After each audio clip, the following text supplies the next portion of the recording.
White Sox baseball on CSN Chicago is presented by State Farm.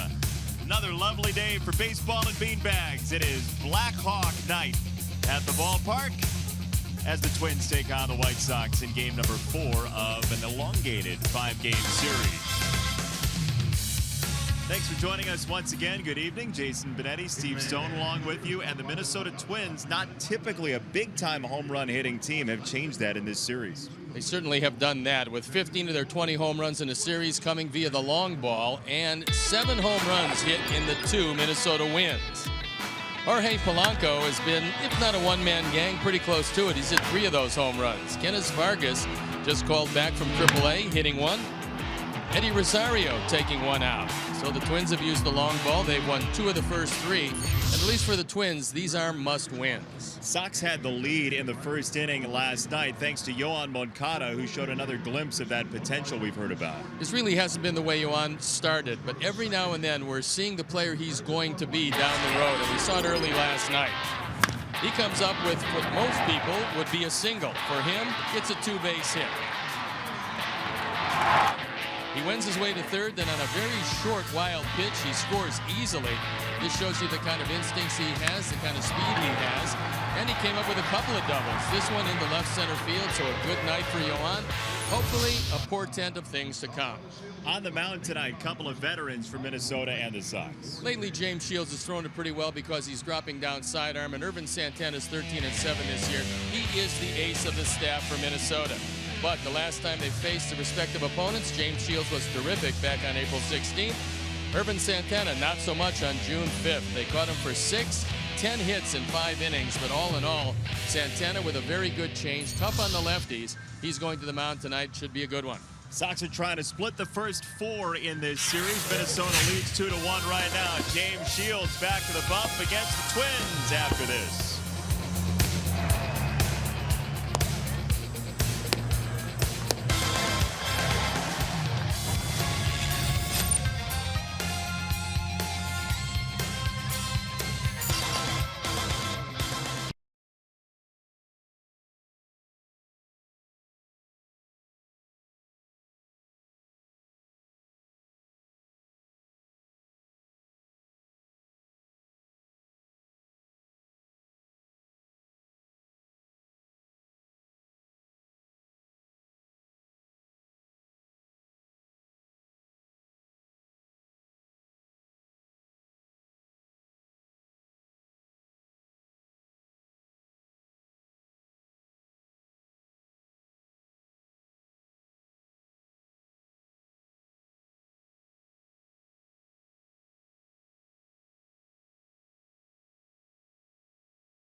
White Sox baseball on CSN Chicago is brought to you in part by Toyota. The national clearance event is going on now. Toyota, let's go places. Blue Cross and Blue Shield of Illinois, through it all. By Lexus, who encourages you to experience amazing. And by Miller Lite, the original light beer. Miller Lite, hold true. 3 titles in 6 years for the Hawks, and Jim Cornelison with the national anthem here today as well, a majestic anthem. And Joel Quenneville, the head coach, throwing out the first pitch, and the point in hockey is to get it by the fielder, the goalie, so that was perfect. Well done by Coach Q. Yeah, he went to the glove side knowing that Holland has had some problems, especially when the puck stays down, so he got it by him. Look, you read your scouting report, and that's what happens. Here's a Twins starting lineup written out by Paul Molitor. Brian Dozier once again at the top of the card. Mauer, Polanco, and Rosario. Buxton, Kepler back in after being nauseous for Game 2 of that doubleheader and being out the next day. Vargas, Castro, Escobar, 7, 8, 9. Let's take a look at the defense and how they're going to line up behind James Shields. It's Alan Hansen, Lurie Garcia, and Abisail Garcia in the outfield. Sanchez, Anderson, Moncada, and Abreu in the infield with Kevin Smith getting the nod behind the plate. And our Lexus Experience amazing pitcher is James Shields. Last 2 times out, he's been very good. On for his 15th start, he's 2-4, the ERA at 5.72. But since he started dropping down sidearm quite a bit, he's been much more effective. The umpires for the game tonight. Chris Guccione has the plate. The crew chief, Greg Gibson, is at first. Nick Lentz is at second, and DJ Rayburn is at third. It's a chilly night. Unusual 69 degrees at game time in August. You very rarely will see that, but it's absolutely delightful. It's been great weather. This the 4th of a 5-game series against these Twins. The Twins right in the middle of this race, looking for a whole lot of wins. And the Sox playing the role of the spoiler. That's pretty much what they have left. They're going to go out and try to get to Santana tonight. So they've thrown the ball around the infield, which means we are ready to play baseball. And that means that it's time to turn it over to the rambunctious Jason Benetti. You're going to run out of adjectives one of these days. We're doing more games together next year. Well, that's true. And also, you're going on the road to Minnesota, so I've got to come up with 3 delightful monikers for the road trip, especially. Why not trying delightful? Delightful's right up there. Why not?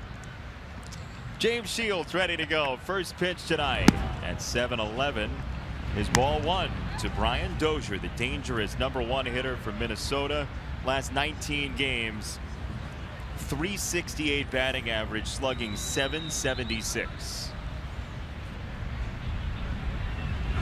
He's been a major second half player in the past with that home run escapade he went on last year, and he's starting to do it again this year. I know they talked to a few teams in the offseason about trades, and certainly as they got to the trading deadline, but Dozier is still here, and he's a big part of this club. Called a strike, 2-1 to Dozier from James Shields, who at the beginning of this season, before he went on the disabled list, was throwing very well, and as you mentioned, the numbers have been better recently. James has made an adjustment, and he had to, because for years he was known as a guy that could tell you the straight change was coming, you still couldn't hit it. This year, most unusual, the straight change, which has been his mainstay. Opponents hitting .387 against his changeup this year. That's near the bottom of all qualified major league starters, so he has made an adjustment. He's got strike 3 on Dozier, who was ahead of the count, and Shields submarines him 1 away. There are a lot of guys who have faced Shields for many years, but they haven't seen a whole lot of this drop-down sidearm type of approach to hitters. And whether he throws it inside or outside, whether he spins it or not, he's gotten a whole lot of positive results since the last 2 starts where he started dropping down quite a bit, even to the left-handers, which usually is a no-no for pitchers. 1 down for Mauer. We saw it a little bit in that game against the Cubs back in July, but it wasn't the predominant thing that he had on display. And then recently he's gone to it for the most part. Yeah, and a lot of hitters, when they remember James Shields or when they see him on video, they're looking at a guy they've seen for years and years. What they haven't seen is the abundance of both breaking balls and fastballs from the side. Most pitchers just starting to drop down consistently will leave the ball inside to the right-handers. If they open up at all, well, then that's the danger part. But for James, he hasn't had any problems with location. Ball and 2 strikes on the career .307 hitter Joe Mauer, who's at .294 against Shields. He's only hit 1 home run against him. And that actually is below what just about everybody else does against Mauer. And that big home run season in 2009, 28 homers, but for the most part has been a batting average hitter. Yeah, we talked about the 28 home runs. That was in the Metrodome, where Joe Mauer's line drives would consistently go out of the ballpark, especially toward left center. But now, you can't do that in the new ballpark, and it's hurt his home run totals. Well, if you're watching the game from the third base side of Guaranteed Rate Field and Joe Mauer's in town, I would be ready for a foul ball the way he goes the opposite field. Well, it's kind of interesting because he will pull the ball when he keeps it on the ground. That's mostly on sliders inside. Change-ups away, he's going to pull it to the right side. But if you keep throwing him fastballs, he's going to hit him to left and left center field. That's what the outfield indicates. And they give Joe the entire right field line. Avi is swung around to right center drastically. 2-2. Line drive out number 2. Tim Anderson stays with it.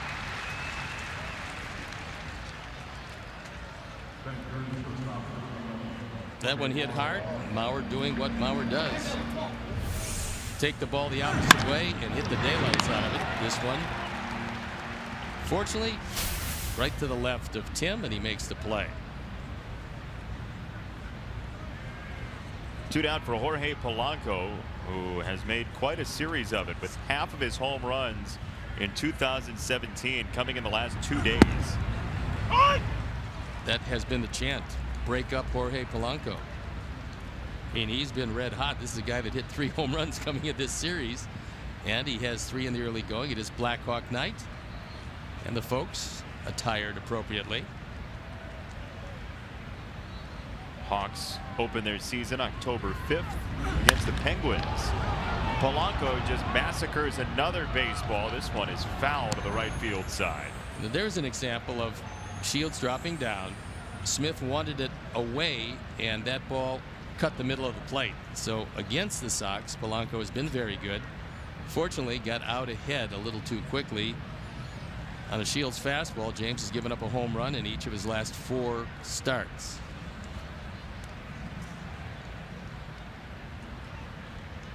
At time call, we were talking earlier about the number we both saw with Corey Kluber, who's allowed a home run in 7 straight starts. That's pretty amazing.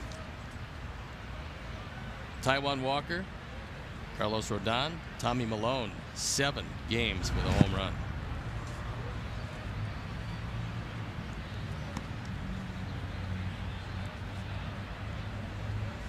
One and 2 from Shields, who saw the numbers in that last start at Texas. 5 1/3, 2 earned against Kansas City. The start before that, 6 innings, 3 earned runs.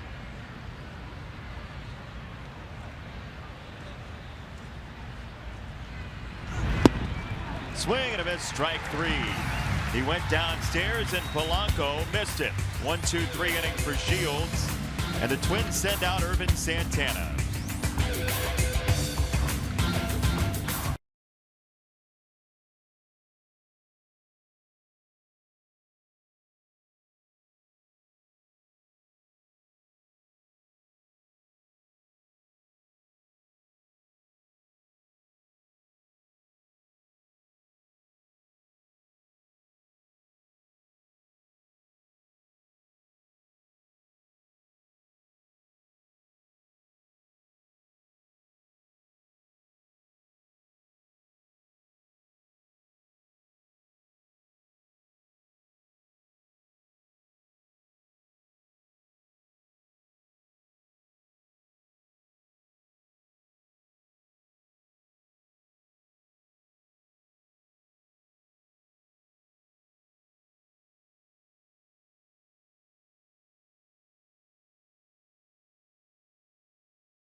by the Webb Auto Group. For the best lineup of Chevys, Fords, Mitsubishis, Genesis, and Hyundais at the best price, go to webcars.com. Garcia, Moncada, and Abreu, then Nicky Delmonico, who's still tearing it up. Garcia and Smith batting 6th. Sanchez, Anderson 8th. Alan Hansen gets the start batting 9th. Let's take a look at the defense and how they'll line up behind Santana. It's Rosario, Buxton, and Kepler in the outfield with Escobar, Polanco, Dozier, and Maurer in the infield. Jason Castro gets a start tonight. And our Lexus Experience amazing starting pitcher is Irvin Santana. 26th start. He's 13-7. Been a great year for him with an ERA of 3.33. There you look at the rest of the numbers. And left-handers hitting just 216. Right-handers have hit him a bit better, but he has allowed 26 home runs. It's a big number. Sox hoping to capitalize there. A team with 142 homers. That's 25th in Major League Baseball. Leury Garcia first tonight, and he takes ball number 1. Santana has a couple of numbers which show you why he's 13-7. One of them is on base percentage in late innings, 7th, 8th, and 9th inning. Opponents hitting nothing. Dozier at second, throws out Garcia, and 1 down here in the first. And by hitting nothing, what I mean is an on-base percentage of 153 in the late innings against Santana. That's a way that you will win a whole lot of games late, and that's a product of having really good control. Here's a career 4.09 ERA coming into this season. Santana, 1,738 strikeouts, 678 walks before this season. He's a very solid, reliable pitcher. Yeah, he's a slider ball pitcher. He's got a good straight change. The slider has always been his bread and butter.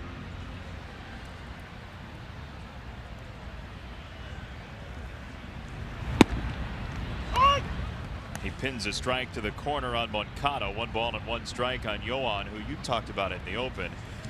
That arrival from third to home last night was pretty impressive on the wild pitch. That's one of those things, Jason, that you have to have the instincts for it. And there's certain guys that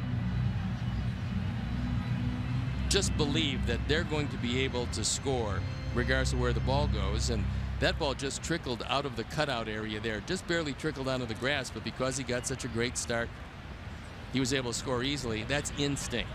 You either have that or you don't.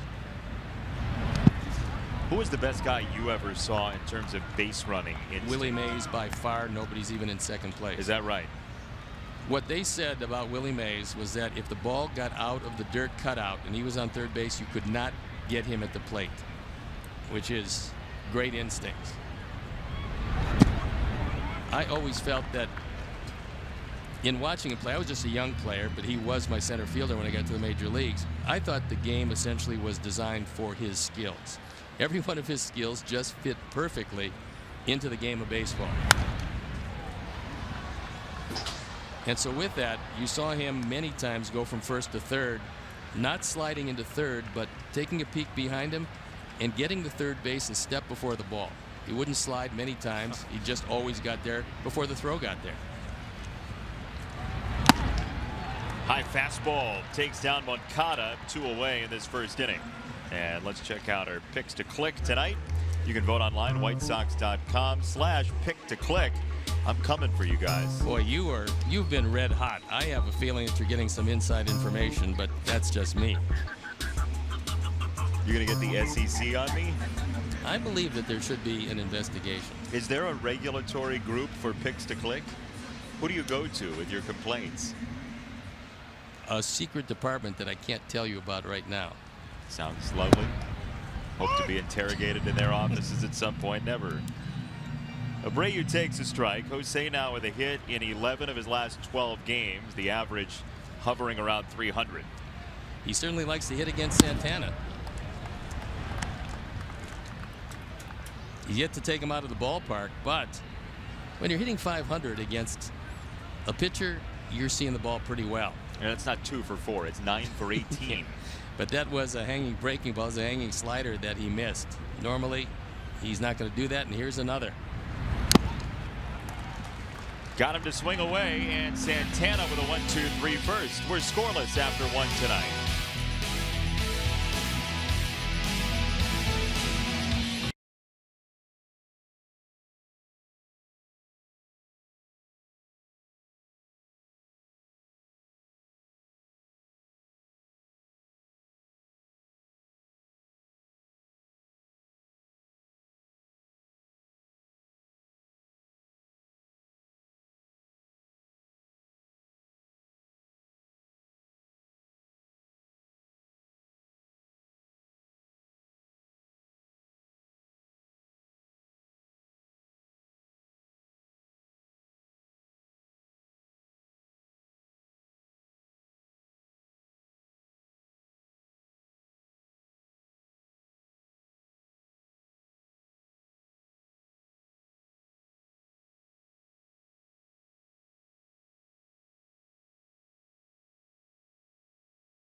Chicago is presented by State Farm, and we'd like to welcome all our viewers watching CSN Plus tonight on Cooperative Telephone Company in Victor, Iowa. All winners in Victor, Iowa. It's a good spot for that. Blackhawks night. A lot of folks in full regalia. Beautiful night for the game. It's surprising. You look up and you see 69 degrees at game time. You're pretty much thinking about late April. It's almost a little chilly at the ballpark this evening. There's a brisk feel.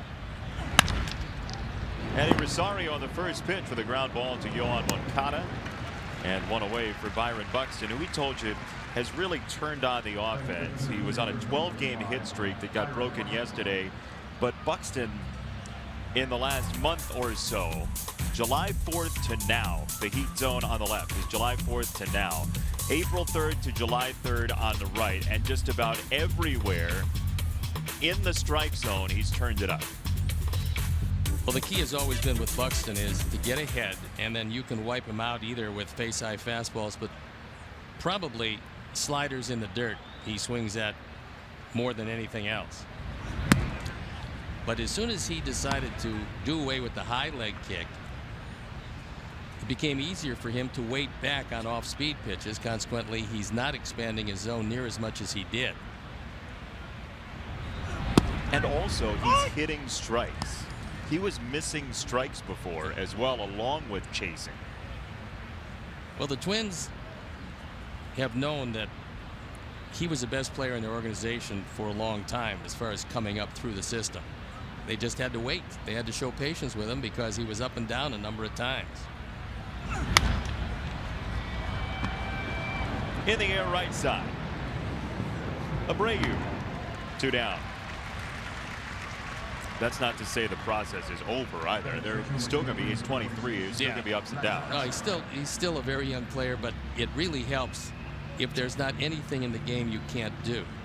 And when you look at the things he can do, you see the 5-tool player that they saw when they drafted him. And as young as he is, with now as much experience he has, you'd have to feel the sky's the limit. 2 down for Max Kepler. And he takes a strike. First game since the opener of this series for Kepler. It's Staff Appreciation Week. Thanks, staff.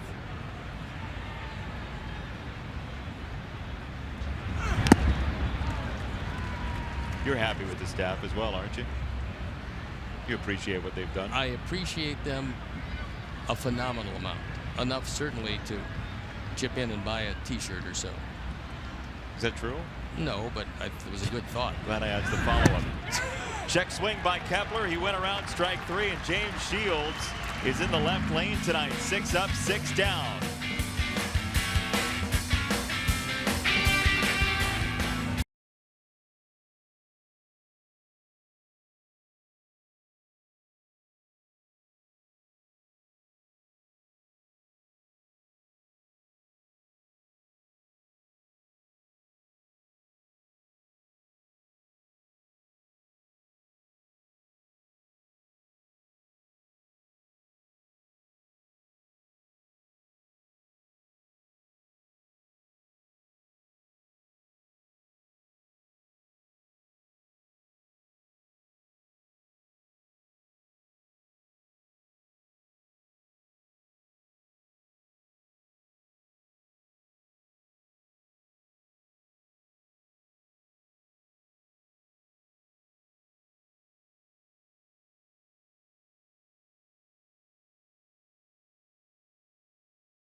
Cross are giving you the ultimate chance to splash into summer with your very own Yamaha Wave Runner. Plus, win a free entry to this September's Aquacross race on Lake Michigan. Enter for your chance to win at csnchicago.com/P1Chicago today. You know, that kind of reminds me, as you read that promo, which I have read up until then, you know, I made a mistake. I had a very bad promo read. It was like when my dad asked me to cut the grass in the summertime back home. And I purposely took it and skinned it down to almost the bottom, and then he never asked me to cut the grass anymore. So if I keep messing up promos, eventually you're going to do them all, which is just delightful. This is America. Don't get too good at a job. People will ask you to do it again. Here's ball one on Nicky Delmonico. You are on a one-game Aquacross probation. Oh, now they're. I see the replacement thing. There's no big words here. This is kind of good. Yeah, you've only two-syllable words. I'll be able to do this one. Promo probation. Yeah, I had a tough read. I was reading in tough luck. 1-2 on Nicky Delmonico, who in 20 major league games has been on base in 19 of them. This is first look at Santana. And Santana's got excellent control. Now we're going to see a slider. Let's see if he can lay off. He does. We talked about this some last night, but Nicky Delmonico has done a nice job of not getting himself out. He's got a good eye, especially for a guy with the power he has. He has shown that he won't swing at pitches out of the zone too often. Nobody's completely immune to that because major league pitchers are that good.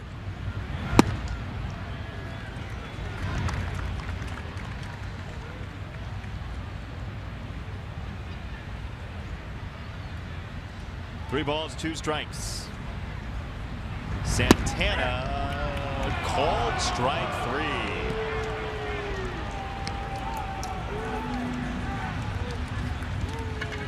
That's three strikeouts in a row, and Delmonico thought it was down. Chris Guccione thought it was good enough. I concur with Nicky. I think it might have been a touch low.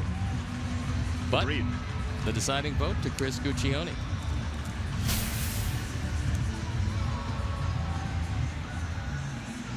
So one down for Avi Garcia, and Santana has struck out 3 of the 4 batters he's faced. Avi putting together just a solid season that saw him go to the All-Star game. And talking with him about it, he said it was just absolutely a thrill. So he says if it never happens again, he will have been there, experienced it, had a wonderful time.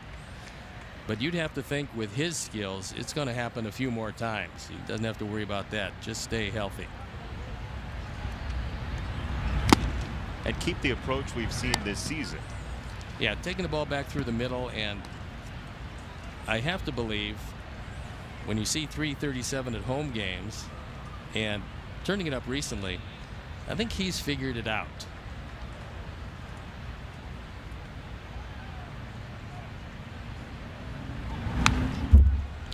That's where they pitched him a couple of days ago, and he turned it around back up the middle for that 2-run single in the first inning.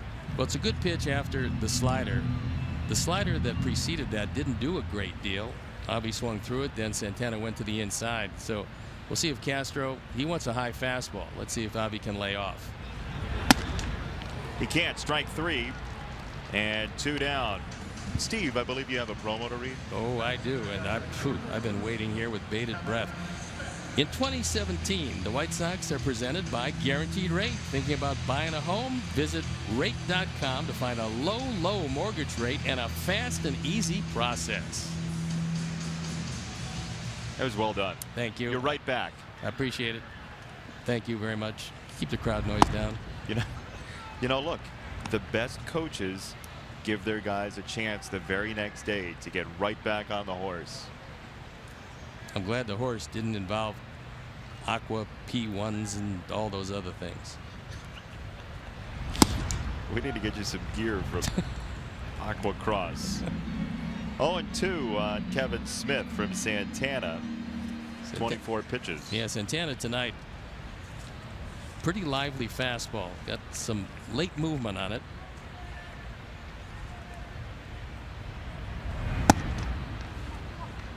He just missed the corner there, 1-2. Kevin has done just a great job. That batting average knocking at the door at 280, and for a guy that doesn't play every day, and he's in platoon system with Omar Narvaez, the numbers are terrific. Cue to first, Joe Mauer. We promise you at some point tonight there will be a base runner, but we haven't had one yet.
One to look forward to Miller's time later in the game, brought to you by Miller Lite. Beautiful sunset here in Chicago. It's a gorgeous day. The end of August 2017. By the way, on the Major League scoreboard, we have 2 perfect games here right now through 2 innings, but Rich Hill for the Dodgers is perfect through 6 in Pittsburgh tonight.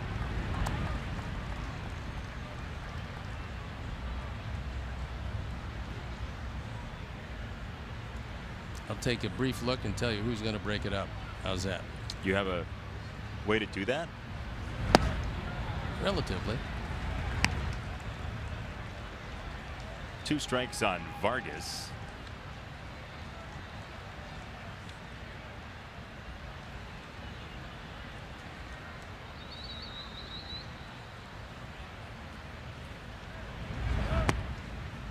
There's a winding breaking ball that missed low and in. Ball and 2 strikes. It's a good time to go right back in there again. Just throw that slider down and in. And now he's going to throw a change. Let's see what he can do with it. Got a ground ball out of it. Moncada at second base has out number 1 as we go around Major League Baseball and show you number 610 for Albert Pujols, passing Sammy Sosa. Straightaway center field for the Angels, staying in the playoff race, and Albert now with the most home runs for a foreign-born player at 6'10". Kind of knew it. I remember watching him when he first came to the major leagues in that first series against the Arizona Diamondbacks. He was a great hitter then. He still is. So you knew then? You could tell he was facing Randy Johnson, Curt Schilling, and a guy by the name of Elmer DeSenz, who started the 3rd game. And I was watching how spread out he was and how good his balance was for a young hitter, and remarkable how often he squared it up in that series against really good pitchers. By the way, Elmer descends in that three, is essentially the other guy from the three tenors. Pavarotti, Domingo, and Elmer descends. He was the other guy. You're right. Yeah.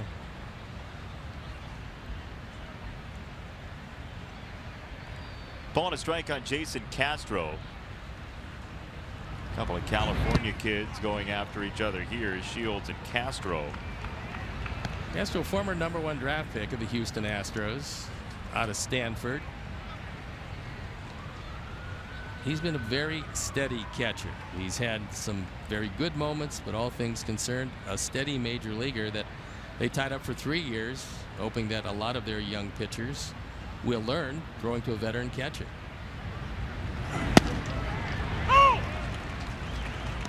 James Shields has been pretty accurate so far tonight through 8 batters. Well, with each and every game that he has devoted a whole lot of it to throwing sidearm, his control has gotten better.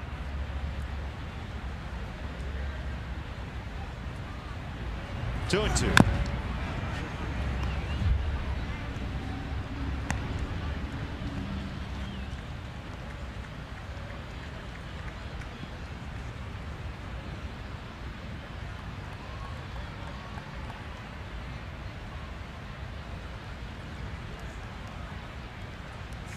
Outfield defense pretty similar to that employed against Joe Mauer. Swing and a miss for strike 3. Castro goes down, and the 4th strikeout for James Shields. Sox fans, join us as the Sox take on the Twins tomorrow in the series finale at 7:10. Free t-shirt Thursday. First 10,000 fans get a Dick Allen retro tee presented by the Village of Bedford Park. Bring your business home to Bedford Park and win big. Purchase your tickets today by visiting whitesox.com or calling 866-SOX-GAME. Wonderful player was Dick Allen. Had a great 1972 season for the White Sox. A couple of all-star years for the Sox. Well known in his native Pennsylvania as well for his time with the Phillies. He's also a terrific basketball player.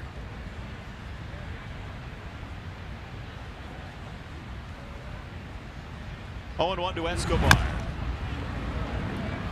James Shields, for the most part, has been living down in and out of the zone tonight. It's pretty interesting to see a veteran pitcher, a guy who's been around a long time, have to essentially reinvent himself on the fly, but that's what James did.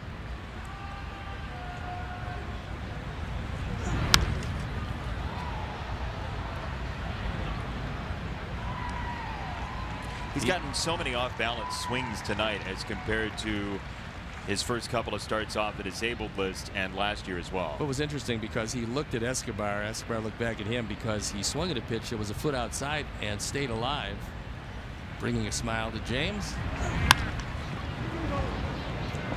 Another ground ball. Yohan Moncada, 9 up, 9 down for James Shields here tonight. No score, Sox and Twins.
Light Game Report, and the White Sox hosted a VIP guest tonight. Jamie is a longtime White Sox fan with special needs. It's been her dream to work for the team, and today she was named an honorary game day assistant. She got to assist with the pregame ceremony. She was the one who handed Coach Q the first pitch ball. She even got to yell out play ball, something she said she practiced for many times. Overall, she told me the experience was amazing and awesome. Jason, Steve, let's go back up to you. That's fantastic. Great for Jamie getting to experience all this with the Sox, and a wonderful night with Coach Q. It sure was that. It's nice to see the coach. He looks healthy and ready to go for what we hope winds up in another Stanley Cup. Yolmer Sanchez, Tim Anderson, Alan Hansen coming up against Santana, and the bases are pristine so far. Nobody's been on. No, bottom of the third, and nary a base runner. 2 strikes on Sanchez, who's just 2 for 11 all time against Santana. Yolmer 2 for 4 yesterday, and 3 hits in the series.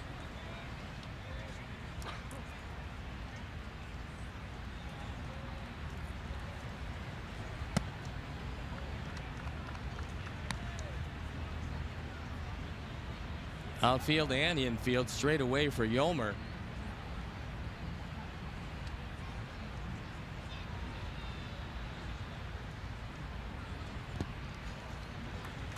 Another one in the dirt. 2 balls, 2 strikes for Sanchez.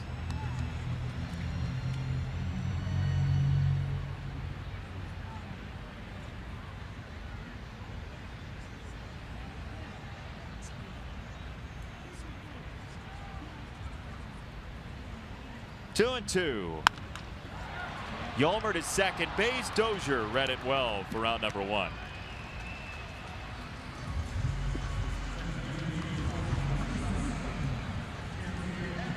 So that's 7 in a row for Irvin Santana. 34-year-old right-hander Santana shields at age 35, and the elder statesmen have quieted the bats so far. Both pitchers hitting their spots, and to this point neither pitcher has blinked.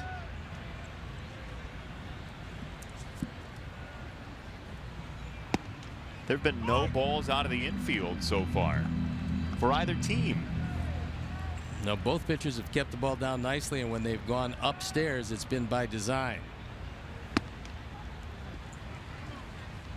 Rapid fire 0-2 on Tim, who's won for his last 17 after his 7-game hit streak.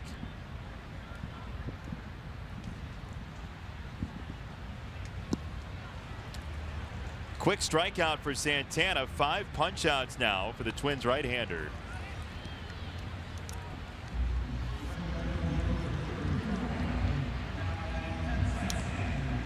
Here comes Alan Hansen. Let's see if he can be the one to bust it up. Well, if he wants to, he works on this quite a bit, and that's the drag bunt. And with both Mauer and Dozier back on the right side, it's a good thing to think about, but not this time as he fouls it straight back.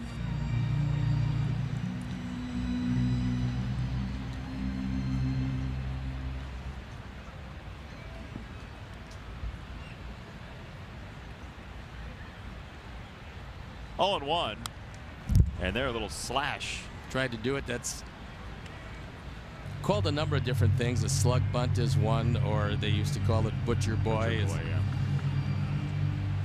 But what he's trying to do is just hit a little ground ball right at Polanco and hope to beat it out.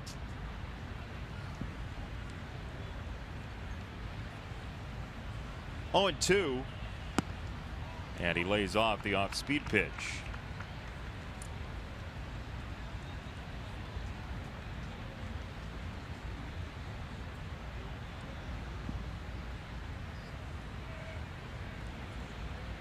Santana's been a quick worker tonight. 1 and 2. Fair ball. First base runner Alan Hansen on his way to second base. He's going for 3. Hansen is safe. Now he's headed home. The first base runner goes all the way around for the first run. 1-0 Sox. Looked like the Little League home run. You just keep on running until you either score or somebody tags you out. And in this case, the ball got away from Escobar and nobody there to pick it up. Rosario would be the only guy close, but he wasn't even close to it as he gets an inside fastball, takes it right down the line past Mauer. Then Allen is off to the races. That is clearly a fair ball called by Greg Gibson. Escobar misses a throw, and Hansen. It's triple E6. Yolmer Sanchez on towel duty.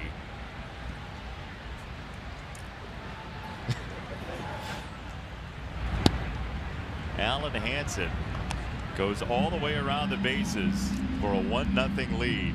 And Saladino, the towel assistant. Normally in August you would expect that would be necessary. Not this August. Maybe get him a jacket. Yolmer Sanchez, professional cut man. Well, he's making sure that his teammates have enough air when they go out for defense.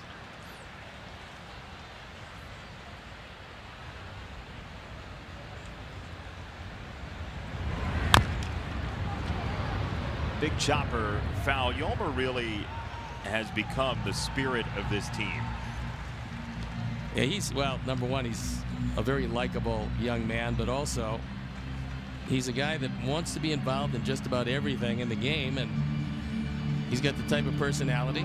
Number one, he always has a smile on his face. Number two, he is a very likable guy.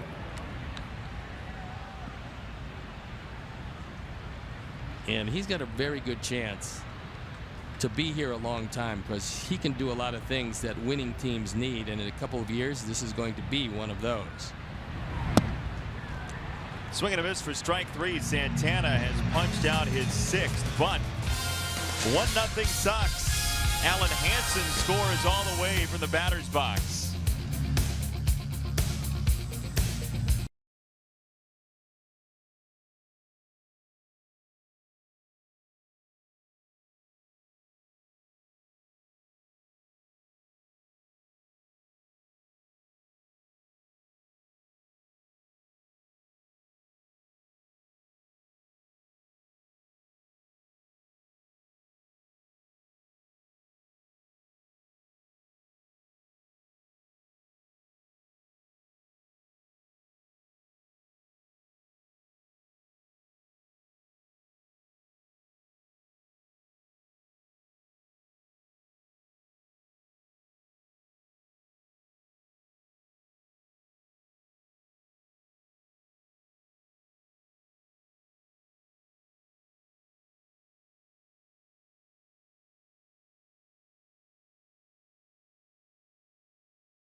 The prize shelf. Steve modeling one of our prizes for tonight. Yeah, the Southpaw keychain, which is something that you can be the first in your neighborhood to have one of these, because I'm not sure if there's anybody else in your neighborhood that has one, but you can get this with the correct answer of Sox math.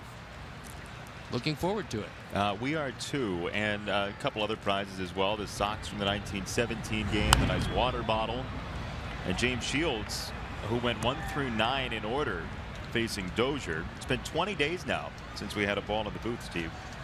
It's a new record. It is. And hopefully it continues to rise. What's the gnome doing in a barbershop quartet, by the way? That's our unbreakable gnome. So far. Dozier trying to bunt his way on. He's always had very good luck with Shields, including hitting 4 home runs against him. But he handled him well. James did the first time up. Got him looking at a called third. And there you look at the shift with Moncada. A step or so on the third base side of second.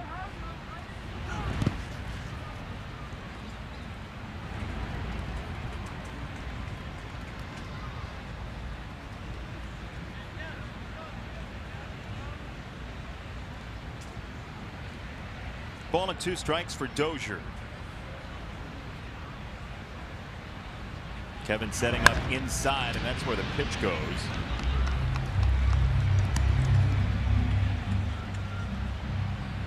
He dropped down from the side and took a little something off, hit Dozier out in front of it.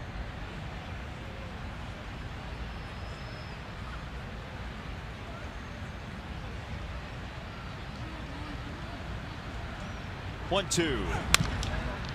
Ground ball to third. Sanchez. 10 in a row to start the game for James Shields as we take a look at Sox Math for tonight. Hashtag Sox Math. First correct answer wins a prize. Giolito's innings last night multiplied by Moncada's total bases last night, minus the number of games left in this homestand excluding tonight, and then add the number of relievers the Sox used last night. Trying to beat Josh Nelson this evening. Hopefully you watched the game last night. Well, if you did, you saw a relatively quick game. Unfortunately, too much very good pitching from the Twins. Very important start for Kyle Gibson last night for Minnesota. And he had a great start. And so if they were looking at whether to keep him in the rotation from here on out, he did everything he had to do to secure that spot because he was brilliant through 7.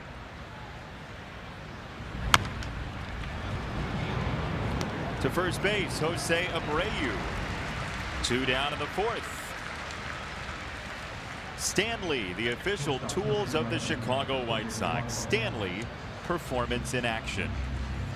This will be an interesting at bat, watching how James goes at Polanco, because Polanco is the only guy in this lineup that really had a good look at him. And he hit a couple balls hard, one fortunately foul, but he seemed to be able to pick it up. So this will be a good confrontation as James has his perfect game still intact.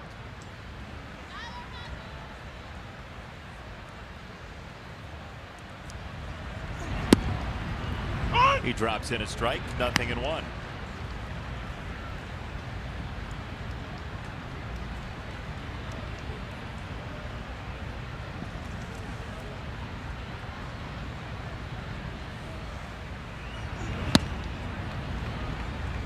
That was a strike, and the pitch low in the zone sometimes with the catch, if it goes downward toward the dirt, you're not going to get that strike as it did right there. Now that's one of the real difficult things for catchers to do, is be able to frame the pitch without taking your glove down when trying to catch the pitch. Polanco drills it to right field. He's done it again. His 4th of the series, Jorge Polanco. My goodness. Now watching the first at bat, and I mentioned it, he was on everything that James threw. And this time he kept it between the lines. That's his 7th home run, his 49th driven in, and he's having an all-world series.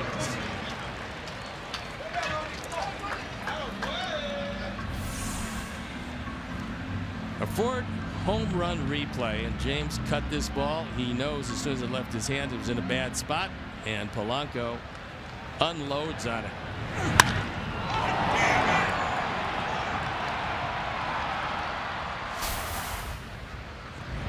Well, James is frustrated, you could tell by the 0-1 not getting called a strike. Took a little tour around the mound, and then Polanco touches up the home run on the next pitch. James just looked at Moncada and motioned to play more up the middle. with Rosario, meaning he's probably going to try to stay away. As he did. And Moncada closer to first to make the catch for out number 3. Jorge Polanco ties the game at 1. 2 hits, 2 runs.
Continue their push to the postseason as they welcome Minnesota United FC to Toyota Park. Coverage begins at Saturday at 7 on CSN Plus with Chicago Fire pregame live.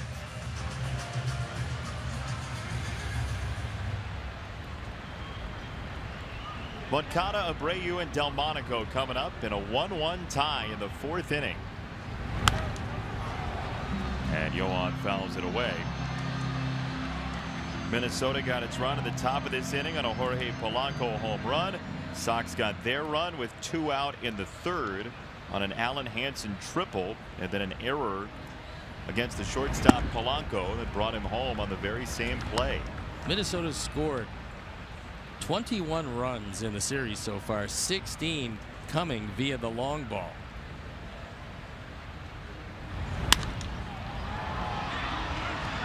Moncada short center field. Buxton calls off Polanco, and here's out number 1. Yesterday the Sox scored in part because of a fly ball from Jose Abreu that got Yohan Moncada to 3rd base. This ball was absolutely demolished by Abreu. Moncada ends up at 3rd base, but you talk about hard luck. Jose Abreu has 3 of the top 4 hardest luck outs of the year for the Sox, including that 111-mile-an-hour line out from yesterday. Almost 115 miles an hour on that ground out on June 17th. That can pretty much take a shortstop into left field. Oh, Castro got lit up by that foul ball. And Chris Guccione will spend a little time. You know, it was really interesting. Hunter Wendelstedt got hit by a foul ball in a Cleveland Indians game a couple of days ago. He ends up in the concussion protocol. He got hit by a ball in that game, ends up in the concussion protocol, and that ball ended up leading to Andrew Miller going on the disabled list. There was a delay with Wendelstedt having to deal with getting hit by the ball as Jose lifts this to left field, and Rosario for out number 2. Here's your Sox math winner for tonight. It is COLTOMP. 6 innings times 4 total bases, 24 minus 4 games left in the homestand, 20 plus 2 relievers last night. 22 your answer. COLTOMP. Colonel Tom Parker with the win. But on that Miller injury, he ended up during the delay having some knee problems, couldn't get that knee back and ready to go on the mound, so he ends up on the shelf and on the disabled list. And the Indians along with that, because Miller's so tall, have been in contact with the Cavaliers regarding the knee injury, because Miller has kind of a basketball player like frame. Well, they can ill afford to lose him for any length of time, because he's been a huge weapon out of their pen, because he can go multiple innings if you need him, or be used as either a closer or a lockdown setup man. So the value that he has to the Indians is incalculable. It's a team that's thinning out. Brantley injured, Miller, Salazar. Meantime, Minnesota is 4.5 games back in the AL Central. Kansas City 6 behind. The Royals playing the Rockies tonight.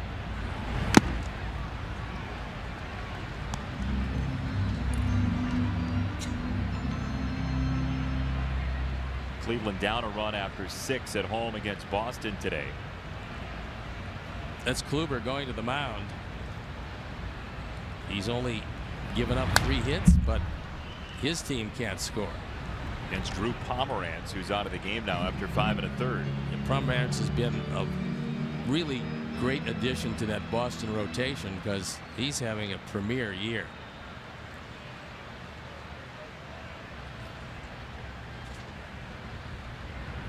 One and two. The Chicago Sports Depot is hosting a tent sale at Gate 5 from August 24th to the 27th. Get some new Sox gear for 30 to 75% off original prices. This sale is open to the public. Fans will be able to re-enter the park through Gate 5 to go to the sale during the game. It's open 4 hours before the start of each game and closes an hour after the end of each game, so be sure to check it out. 1-2. Into center field. Buxton is there, and Delmonico is out. We played 4, and a pitcher's duel continues. On guard, Santana and Shields.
Our White Sox Insider all season long on CSN Chicago, presented by The Great Escape. Pools, patio furniture, hot tubs, and more. Escape your everyday. Shop The Great Escape. And you can follow Dan on Twitter at CSN Hayes. He has great stuff.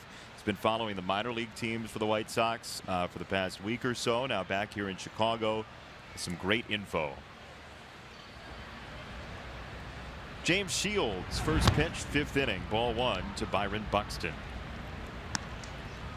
September 1st just around the corner, Steve. I was going to say about the rosters expanding as well. See what the Sox decide to do.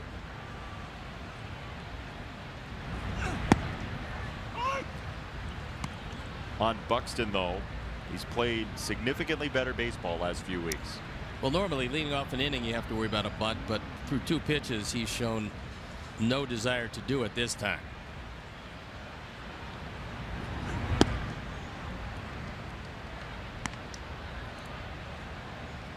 Outfield playing him as an opposite field hitter. You see Garcia in center field just to the right of second base.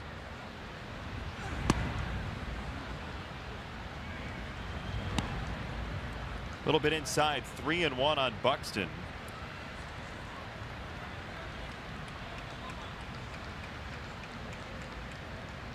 A 23-year-old high school draft pick out of the state of Georgia.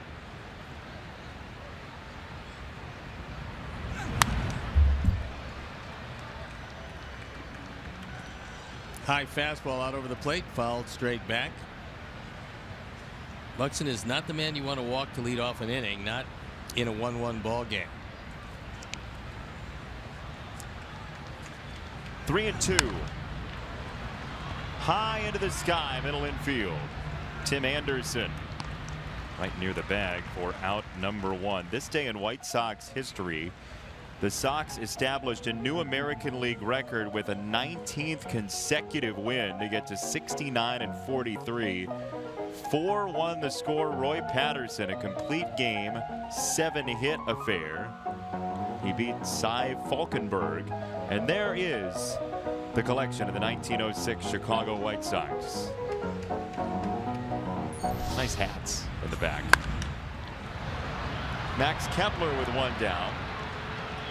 Shoots it to right field, and Avi Garcia for out number 2. 19 straight wins for the 06 Sox. Had their streak broken in 02 by that Oakland A's team that won 20 in a row. There you see the championship banner. 06, 17, and a long wait to 2005.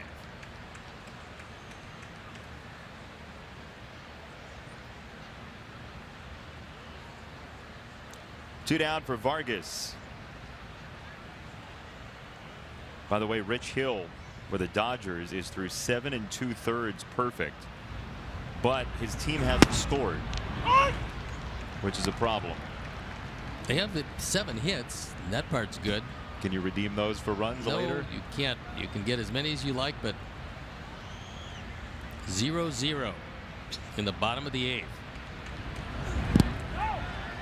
Check swing by Vargas. He didn't go, says the third base umpire, DJ Rayburn. Ooh, Rich Hill now has run the count 3-2 to the third batter of that 8th inning, Sean Rodriguez.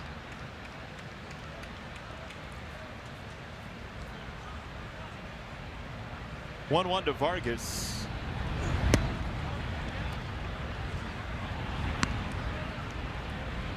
That breaking ball just missed the outside corners. He tried to go out there and keep it out there to a guy with enormous strength.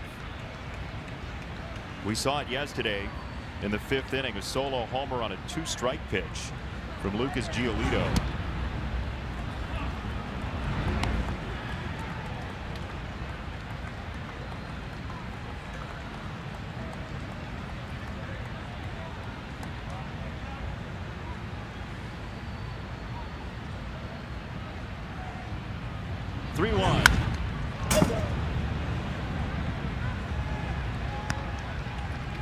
Fortunately, that one did no damage to anybody.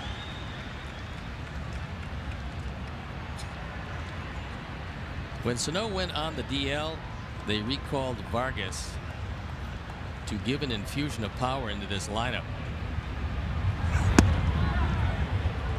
Outside, he takes a walk with 2 down. And we remind you to join us at Guaranteed Rate Field as the Sox take on the Rays Saturday, September 2nd. You want one of these.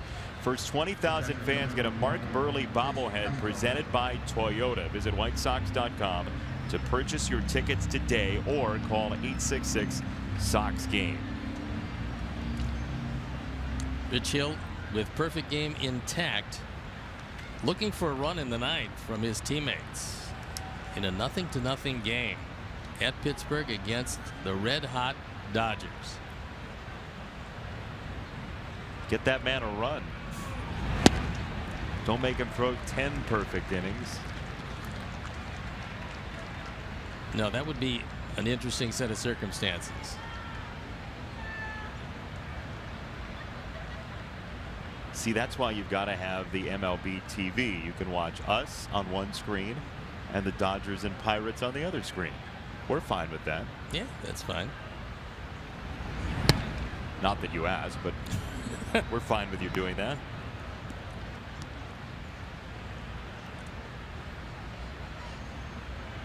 Ball and a strike on Castro. Pitch number 64 on the way, which is a very low total. Almost through 5 innings.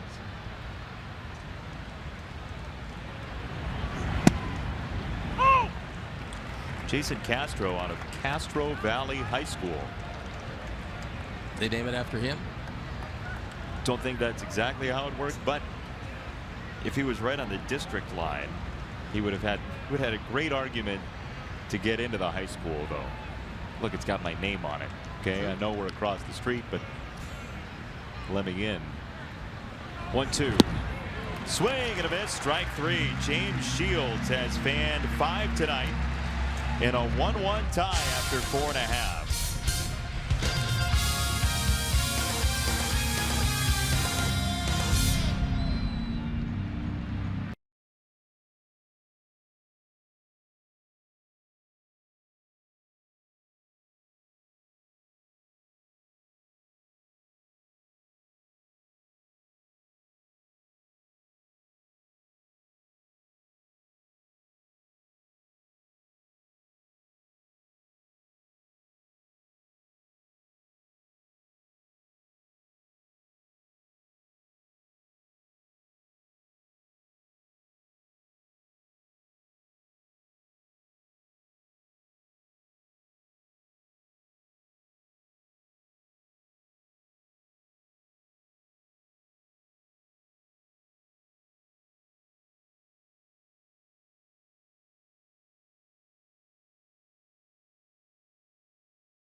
The 5th at Guaranteed Rate Field, and the first 25,000 fans at each game get a Merck's Cheese Spread game card. Good for savings on delicious Merck's cheese in the deli or dairy case at your local grocer.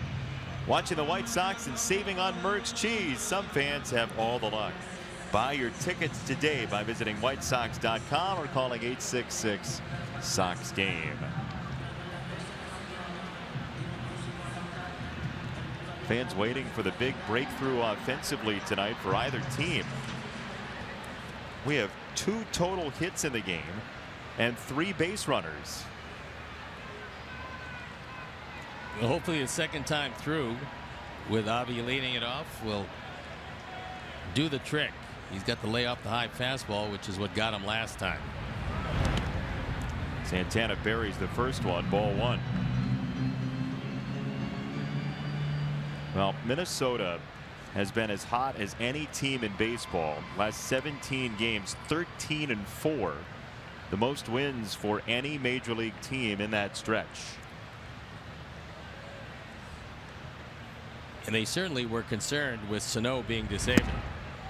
You take 28 home runs, 77 runs driven in out of your lineup. You're going to miss him. However, they've made up for it by hitting the ball out of the ballpark in this series.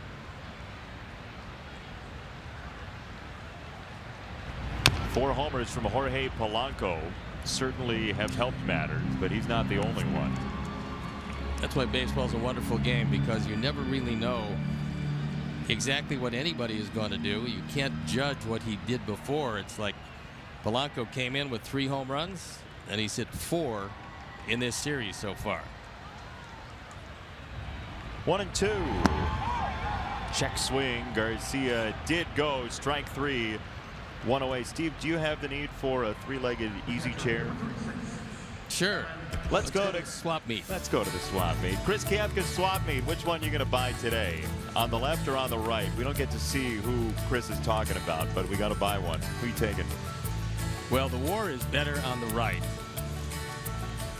However, 2 catchers. and the All-Star game's close. The Gold Gloves, well, not all that close. Normally you would say, I will take the guy on the right. How about a base hit to left for Kevin Smith? Okay, I'll take the guy on the left. You take the guy on the left? No, the guy on the right. You want the guy on the right. I get the on-base guy on the left. I Sure. wonder who we're talking about here. I think you got the better deal again. Why? You've been slipping Kapka at 20 No. at the swap meet. No, can't be at 20. He would never. He's not above selling out, but not for just 20. Not for 20 bucks. Yeah, have to be big. Price a little higher for Chris. Yolmer batting with Smith at first. It's the first time the Sox have had a base runner on for another batter in this game. The only other base runner was Alan Hansen, who scored on a triple and error on the same play. So the Sox have never had a runner on with anyone up in the box tonight.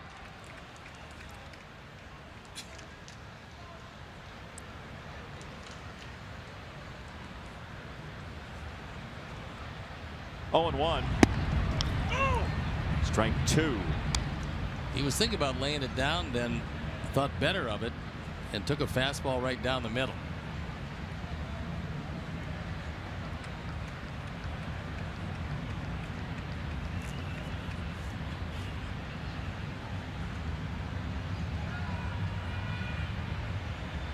No balls, 2 strikes. In the air left field, and Rosario for out number 2. All right, let's see what we bought at Kapka's swap meet here tonight. You took the guy on the right, and I get the one on the left. The more all-star games and better on base percentage. Let's see. Oh, you got Yachty. I got Sherm. I believe that Sherm is good for you. He had great speed, you might remember. And Yachty, of course, became a wonderful clutch hitter. The WAR favors Yachty. Can't go wrong with either. I would prefer Yachty. Sherm born this day in 1924, says Kapka. That's why he used him. Happy birthday, Sherm. You think Yadier Molina is a Hall of Famer? I think he's getting there. He's got a very good chance of playing long enough to get there.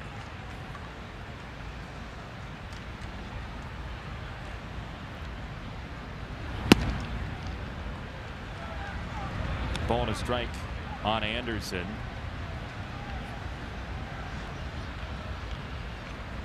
Tim's not seeing that slider very well, so consequently Santana's been burying a few of them in his at-bats. He's going to see another one here. Let's see how he does with it. Broken bat grounded at second base. Dozier for out number 3. Inning over. 1-1 tie after 5.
Podcast presented by Wintrust. Pitcher Carlos Rodon talks with our Chuck Garfien about his past, present, and future with the White Sox, including the injury which forced him to miss the first 3 months of the season and much more. Subscribe to the podcast today. Carlos has been outstanding since coming back, and a couple starts in, once he's got his feet under him, he's been tremendous. Yeah, really what he had to do was get the arm strength back, because essentially it was his spring training. Since he's been brilliant.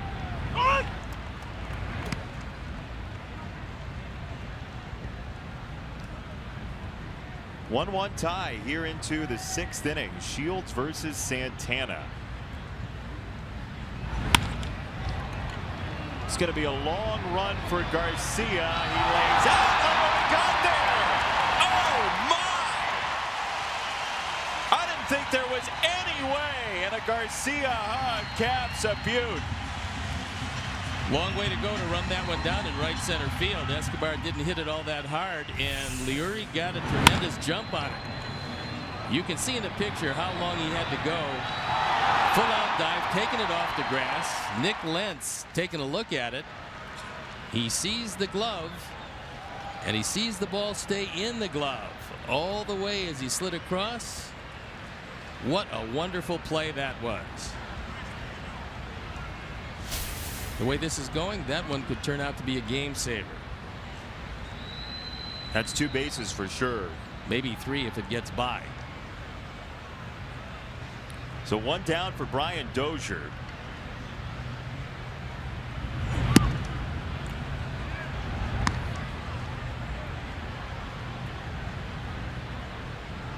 If James goes inside to Dozier, he better go inside off the plate. He's a good fastball hitter, especially middle in.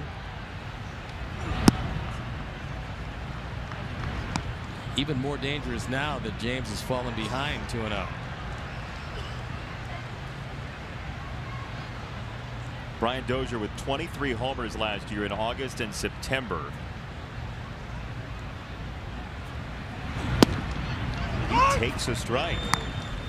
He's been choosier than normal in this series. Dropped down sidearm, took a fastball for a strike. Very rarely we see that at 2-0. But again, it's a different look for James Shields, and so far he has captivated the Twins. That's the one hit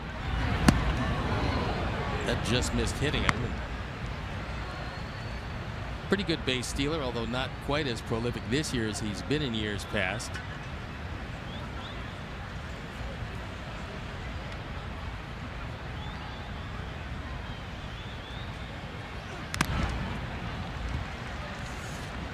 Flip foul 3-2 on Dozier, who struck out looking in the first and grounded out to third in the 4th.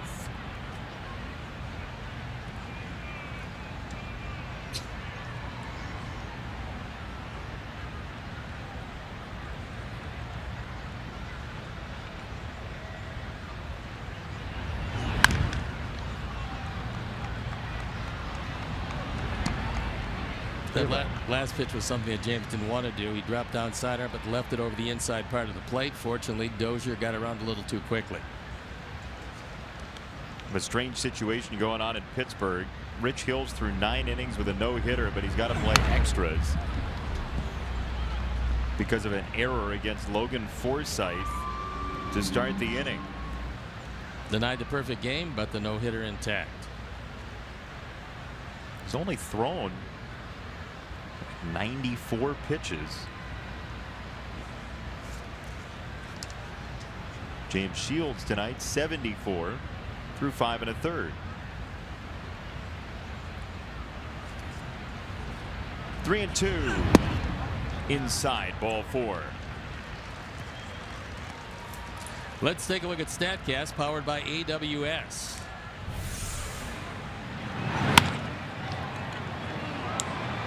Great play by Leury. 29 and 84. The distance coverage, 84.4 feet. He did it very quickly. That was a long way to go, and it could turn out to be a very big play in this game. That sprint speed is the player's fastest 1-second window. So Garcia's fastest 1 second over those 84 feet. It's a long way to go. It is that. Bauer takes a called strike.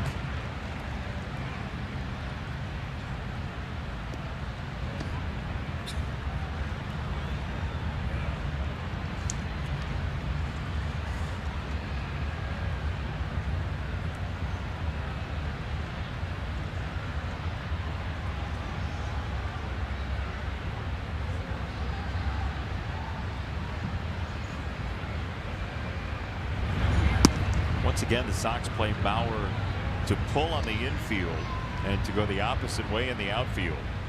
One of the things James doesn't want to do is throw something off speed enough for Mauer to take it down the line and right, because you see Avi, he's deep into right center field. There's all kinds of room down the right field line. If Mauer can pull the ball, Dozier scores from first.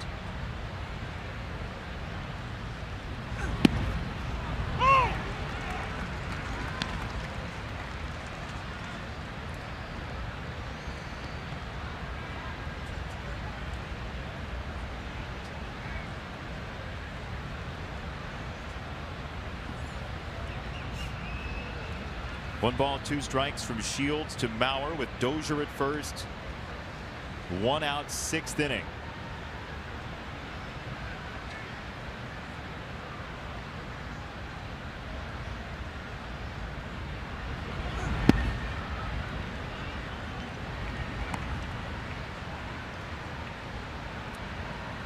James has been throwing strikes, although he did walk Dozier, but it's a good time, if Paul Molitor would like, to send Dozier.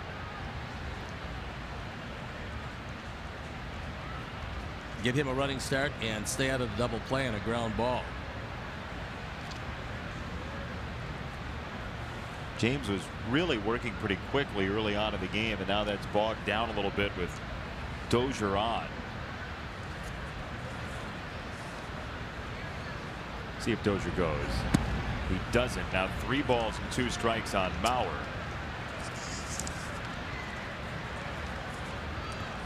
But you'd have to believe he's going here.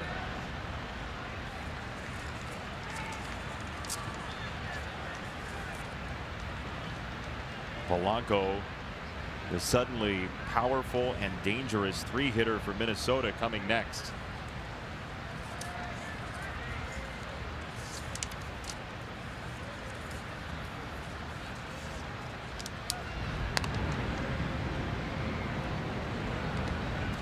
James knows he's going. He's trying to shorten that lead.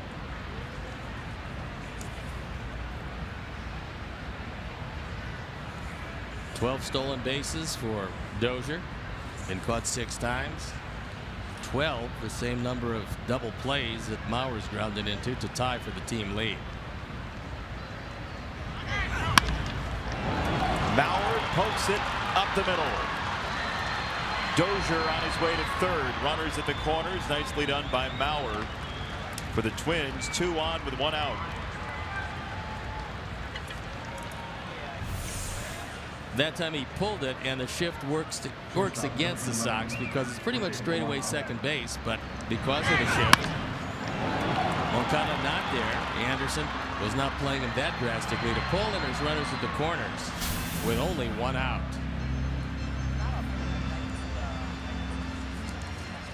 For the guy who's got 4 home runs in the series, what do you get for the guy who has everything? Jorge Polanco. Well, what we haven't seen is a double play ground ball to come off his bat. He's only done that 6 times this year.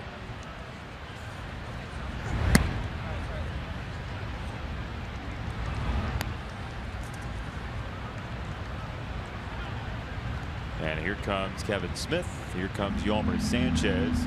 Moncada follows. Anderson as well. Abreu's going to hold his ground at first. Well, sometimes what the Sox have been doing is what a lot of teams do. If they believe that a little deeper in the game, perhaps they have gotten on to the signs or the sequences, so they change the signs during the course of an inning. A lot of major league teams will do that, not wanting to give the opposition any advantage at all. And with nobody at second base, not quite as important.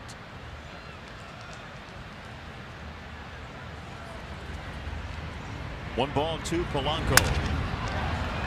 In the air, left field side, and this ball gets down for a hit. Dozier scores. Bauer to second. The Twins have the lead. It's their first lead of the night. RBI number 50 for Jorge Polanco, who has been, if not a one-man gang, pretty close to it. He reaches out. This ball is off the plate. It's something that run producers do, but table setters don't. And Polanco has become a run producer. He's produced both of the runs. And here comes Don Cooper. Aaron Bummer loosening in the pen.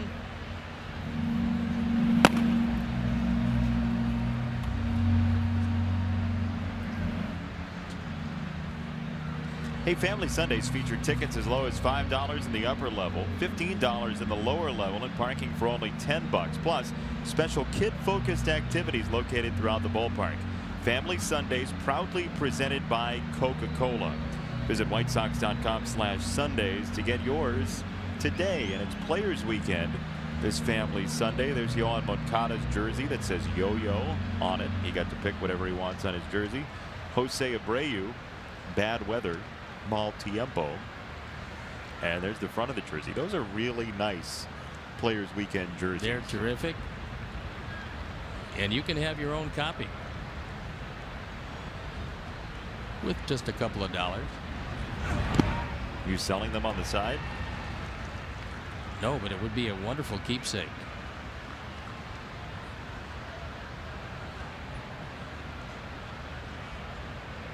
Sarrio's played Pepper with Moncada at second. One of those would look pretty good here. He swung early in the count twice as well, as he did right there for strike one.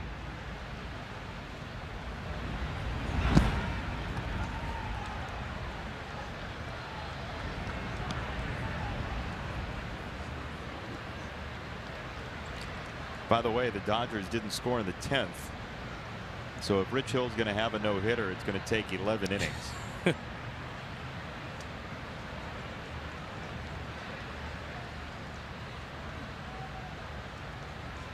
Ball and a strike on Rosario. Shields pours in strike two. His backdoor cutter shaved off the outside corner. Perfect spot for it. Rosario's got some pretty good power the opposite way. The gap, and there is one, is in right center field.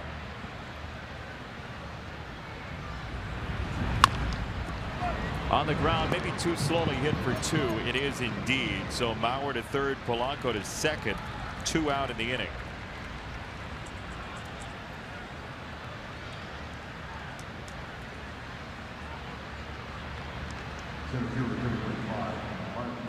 So here's Buxton. You've got Buxton, the right-hander, up. Kepler, the lefty, to follow. Buxton has 2 career home runs against Shields, but he's 0 for 2 tonight. How do you pitch this? Oh, you go right at Buxton. You don't want to get to Kepler, and there's a very good chance if he doesn't get Buxton, he won't be around to see Kepler. Kepler last at bat just missed one, got under it, but was right on it.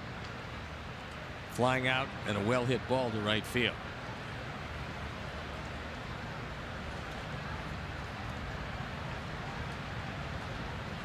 Two down, second and third.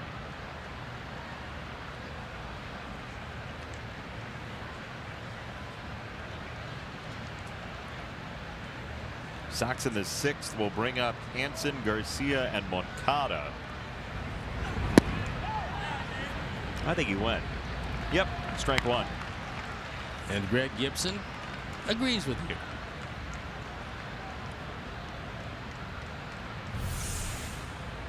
Look at it from the side the way Greg Gibson saw it. He said that was too far. Buxton didn't exactly sell it. No, he figured first pitch. That one gets away from Smith. Mauer heads on. The throw hits him and redirects behind the plate. Polanco decides not to test it. The Twins get another, and it's 3-1.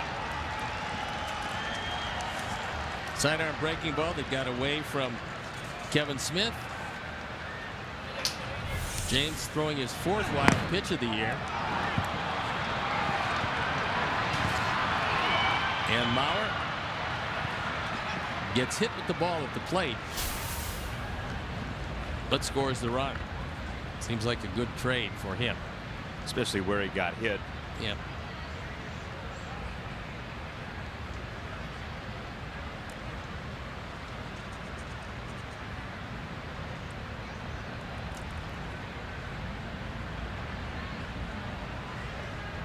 Ball and a strike on Buxton. Now 1-2. And you're not going to believe this. I am.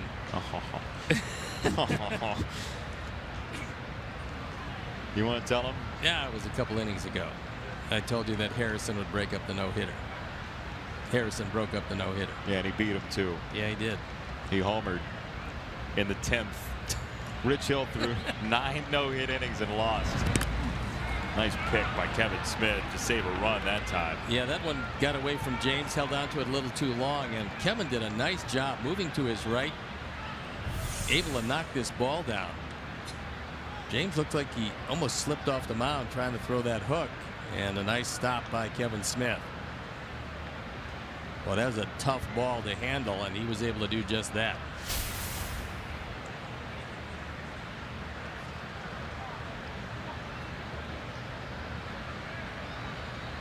Two and two. Shields to Buxton. He struck him out. Twins get a pair on a couple of hits and a wild pitch. 3-1 Minnesota.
Fan cam, bring the fun home.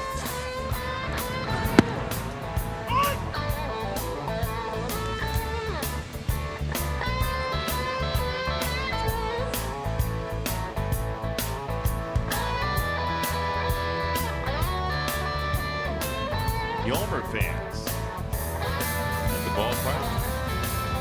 Certainly is a lot of those.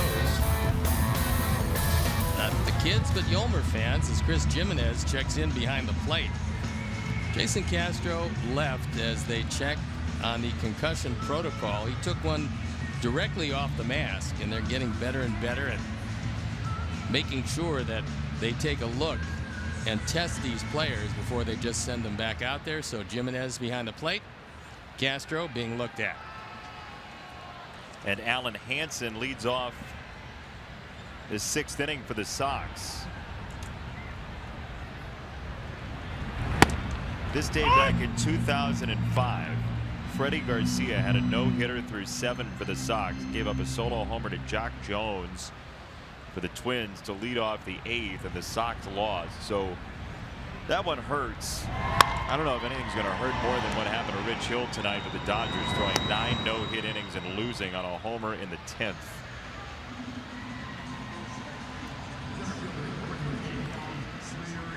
See, he made the classic mistake. I did or he did? No, Rich Hill did. Oh. Yeah, once you've gone no hit for 9 innings, you figure, okay, well, that's a job well done. But he went back out there as you would expect. And unfortunately for him, came up on the short end of an extra inning loss. Long way to go for Rich Hill. Wow. to pick up the L.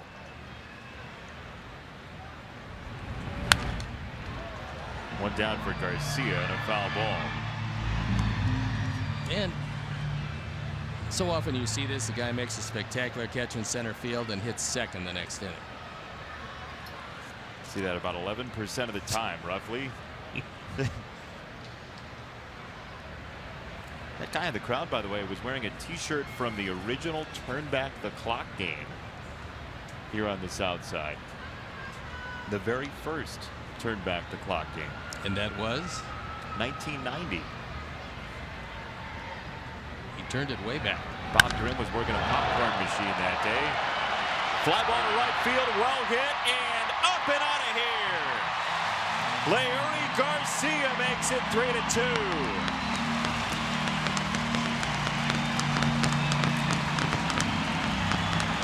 Home run number 9, RBI number 33.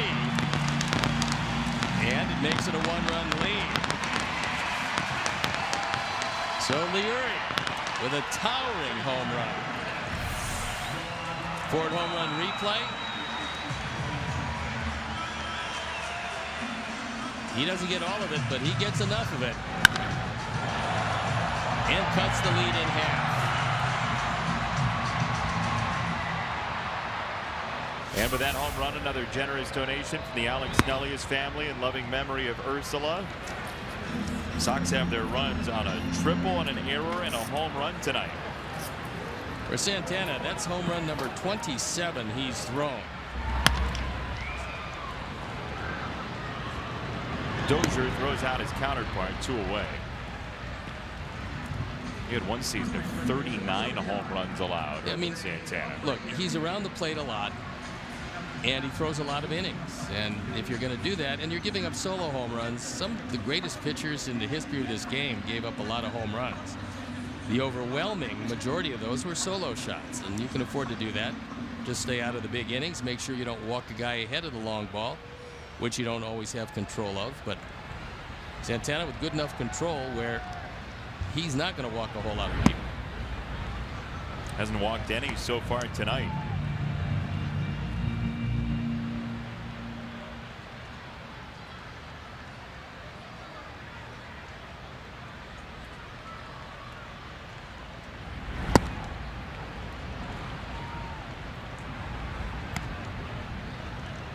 Jose Abreu now 55 straight plate appearances against right-handed pitchers without a walk.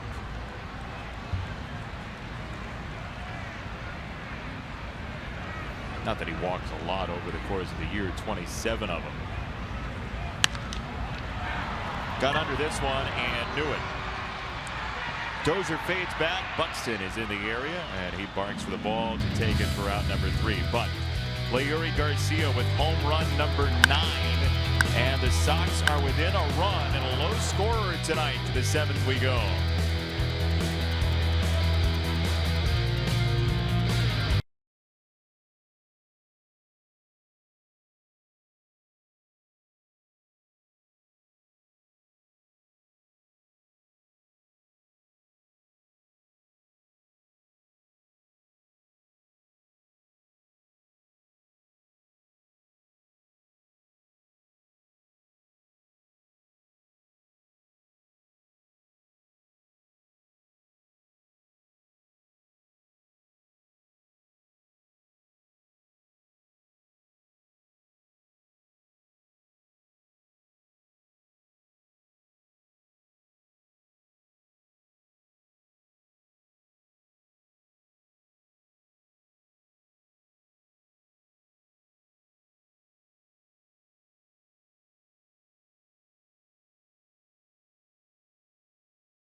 Farm Report, AAA debut a couple of nights ago from Michael Kopech at lovely Harbor Park in Norfolk, Virginia. And there is the breaking stuff working for Kopech with the strikeout. He got the victory in his first AAA start on 4 strikeouts, one of which you just saw.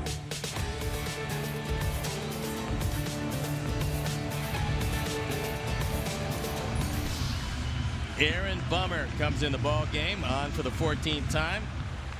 He's 1-3, his ERA at 7.36. One of the things that he will get better at is control, because he had pretty good control in the minor leagues. He's had some problems with control here. There's ball 1, and you got to believe that when Ricky Renteria looked at the lineup today that Minnesota wrote out, this was the spot that he ID'd for Bummer. If he can get him in against Kepler, Vargas, and then Castro was in at the time, the left-hander. But you've got 2 guys back-to-back who are not strong hitters against left-handed pitching. Yeah, you want to turn Vargas around to the right side every chance you have. And now Ricky's talking it over with James Shields, who threw a beautiful ball game.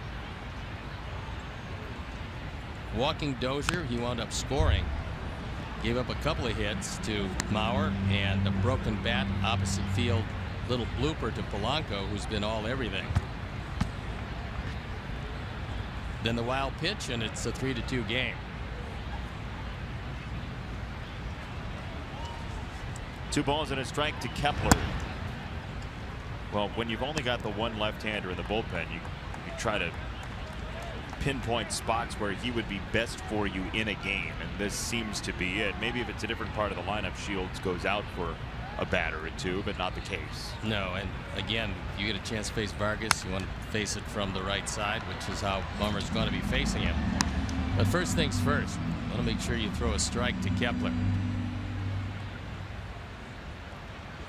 And there is Kenneth Vargas. Switch hitter, much better from the left side. There's ball 4. And we quiz Steve on his own career, as we do on a nightly basis. It's called Sticks and Stone, and your question tonight, Mr. Stone, is who's the only Twin to hit a triple against you?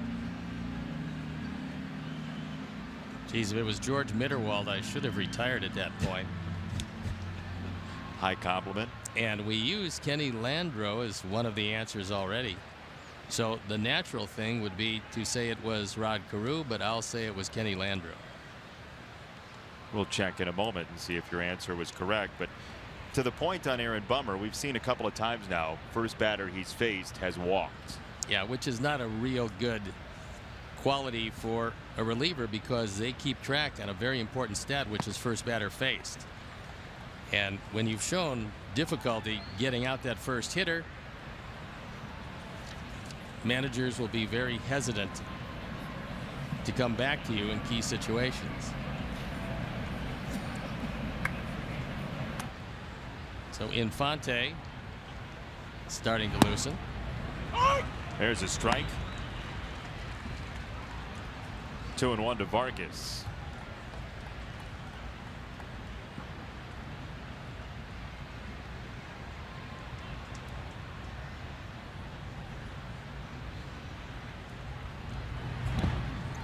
He went around. That's strike 2 on Vargas. Kepler stays at first. And a nice stop by Kevin Smith, making sure that Kepler stayed at first.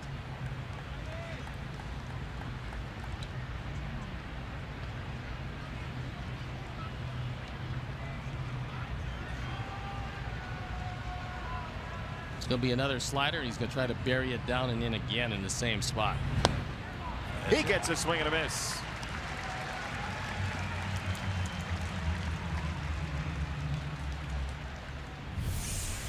Follows up the second strike slider with a really good biting slider down and in, and that is going to be it for Aaron Bummer. He will depart as Rick goes out there. Infante will come into this, and as he does, will step out and be back after these messages.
is #1 mobile app for live White Sox baseball. Stay connected with a fully customizable experience. You can get White Sox home screen icons and app features, as well as game day, live game video highlights, radio broadcasts, StatCast, news, and more. Download MLB.com at bat right now.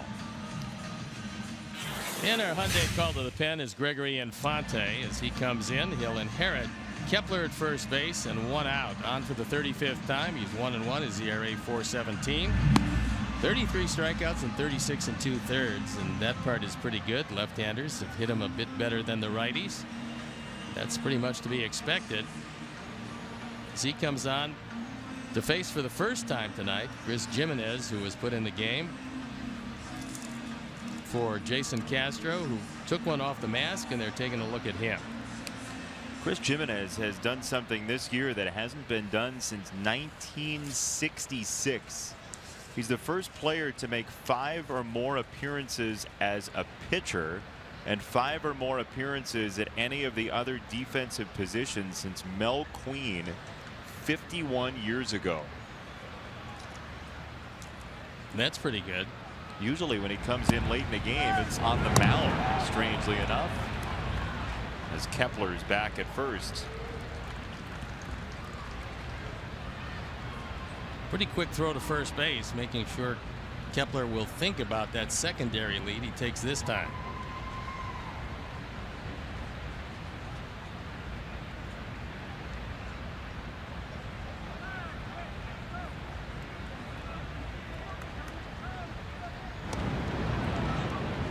Kepler 3 stolen bases in 4 attempts, not taking much of a lead.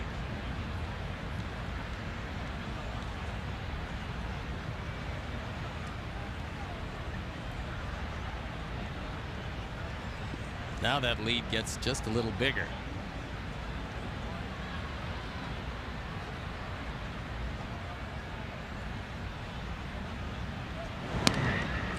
Jimenez, by the way, hasn't been bad on the mound. 5 innings, 4 earned runs. He's given up a homer. ERA's at 7.20, so you're not going to make him a regular part of the bullpen. But he's eaten up 5 innings that could have gone to somebody else's wear and tear, so they thank him for that. That's what time you say that, then you start looking around other people's bullpens and looking for ERAs. There's a lot of them that are in that neighborhood. Ike Davis trying to do the same thing. The former Mets first baseman has gone the way of the pitcher as well in rookie ball. Well, look, it worked out for Matt Bush, who we saw in Texas. He was a former #1, drafted as a shortstop, turned into a pitcher, now throwing the ball pretty close to 100 miles an hour.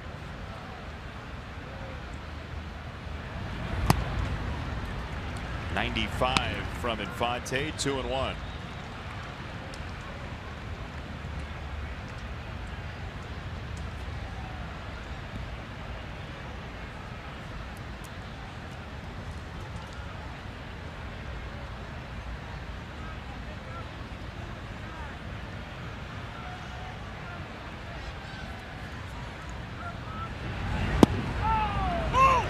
Breaking ball, strike, 2-2. That one a knee buckler. You can pretty much tell how good the curveball is by looking at the knees of the hitter.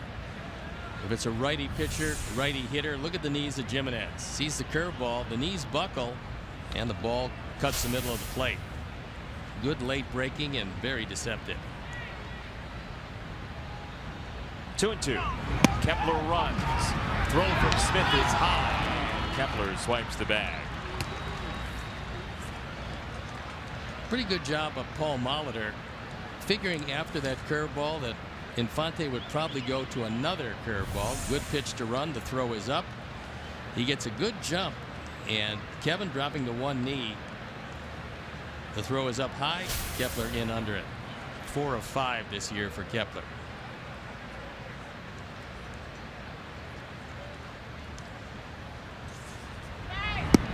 Swing and a miss, strike 3.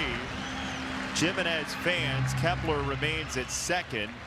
Jimenez is not happy as we check the answer to Sticks and Stone, and there's a chance you may not be happy either. Oh no. Rod Carew. Well, he probably hit another triple or so during the course of his career, so. Rod was in attendance the other day back in Minneapolis when they inducted Michael Kadire into the Twins Hall of Fame. Yeah, nice to see him getting around, getting healthier. An outstanding hitter. Whew. Don't you know it? Yeah, he was unbelievable. Plus, had the ability most left-handers can't. If he got to 2 strikes against a tough lefty, he would lay down a bunt and almost without exception beat it out. Is that right? Yeah, he was wonderful at that.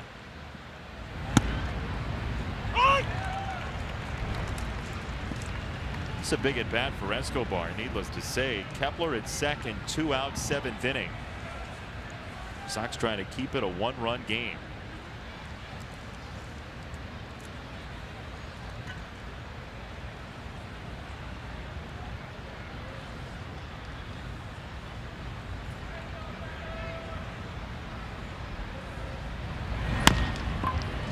On the ground, second base, Moncada down low to get it and throw out Escobar to retire the side. The leadoff walk does no damage. We'll play bottom 7 in a 3-2 score.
Things have happened that we've shared with you already.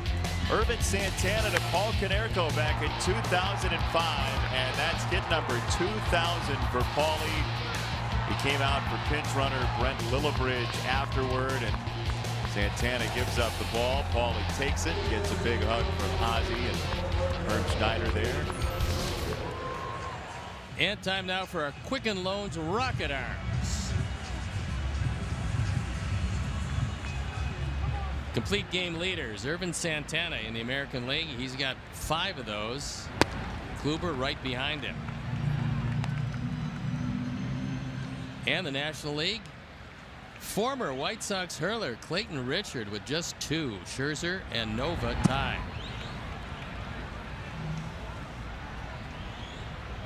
By the way, on that 2000th hit for Paulie, he said after the game, you may remember him saying this, he said, the first thing you think about when you get 2,000 hits is how the bleep did Pete Rose have 4,000 of those?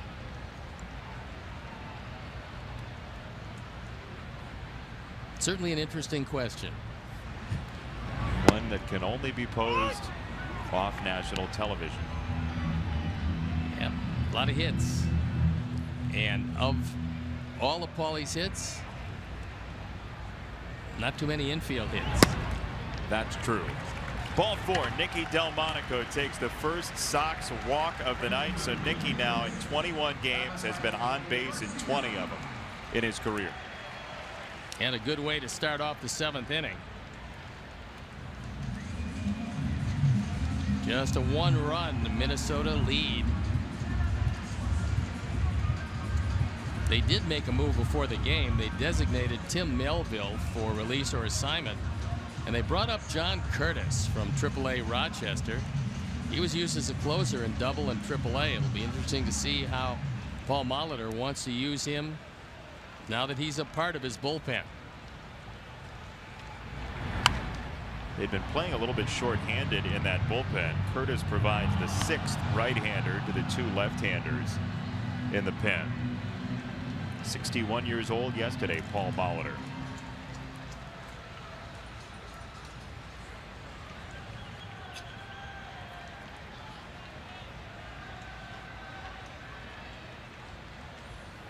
Going to throw to first here.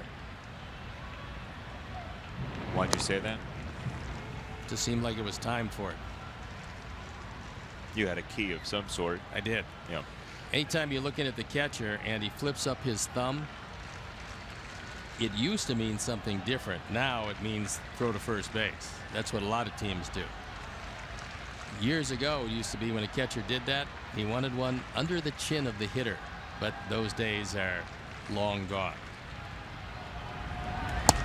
So you're saying if, say, Jimenez flashed that sign to Bartolo Colon because he's been around so long, he might buzz you?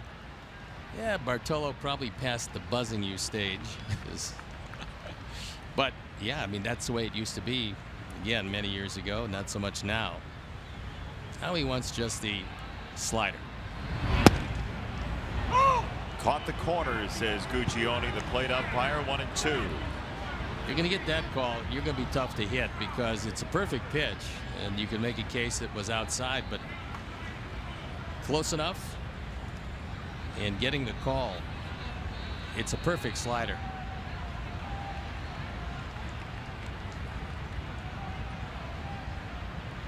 Looks like tonight Minnesota's going to have a chance to pick up a game on Cleveland. The Indians are trailing now 6-1 in the 9th inning. Thanks to an Eduardo Nunez home run. Brock Holt an RBI double for Boston. It's a 4.5 game spread between the Indians and Twins coming in tonight. Ivy gets hit by the pitch. Two on for the Sox, nobody out. That one buzzing up and in. And Santana's hit his 7th man of the year. Last thing he wanted to do, that one looks like it got him off the forearm.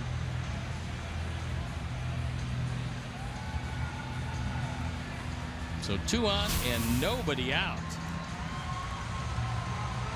Now you've got Santana's control pinging on erratic right now. A walk and a hit batter. Question is, will Ricky Renteria have Smith bunt?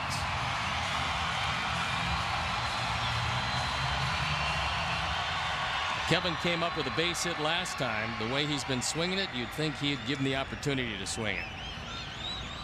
Sanchez next, Anderson to follow. Strike one. Kevin does have one sacrifice, and we saw Hildenberger last night, and he threw it pretty well.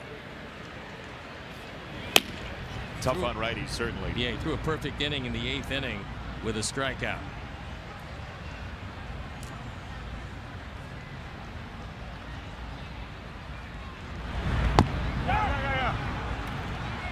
That should be a strike, and it is. 0-2.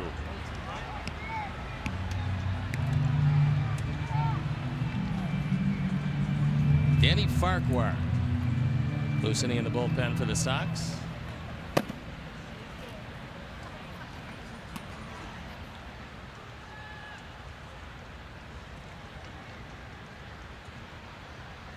So now Kevin's got to claw himself out of a 2-strike hole, or just strike out on a 3rd bunt.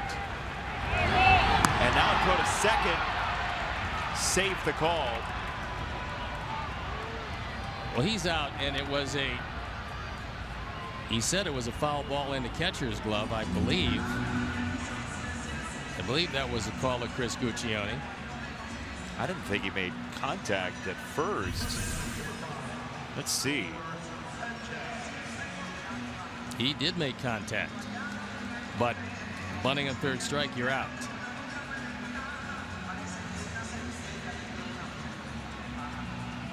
Either way, if he did or didn't, that's an out. Yeah.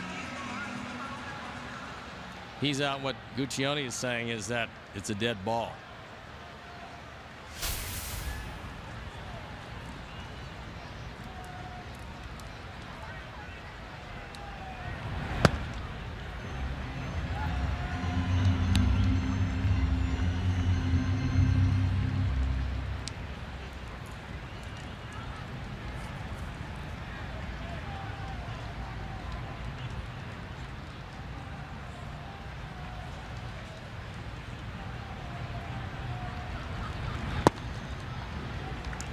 2 balls and no strikes. The argument for the bunt is 2nd and 3rd, 1 out. The argument against it is you've got a pitcher who's lost his control really for the first time tonight. Yeah, the catcher who has just one sacrifice all year. But you try and see how it works out. Left field. Rosario bracing for out number 2.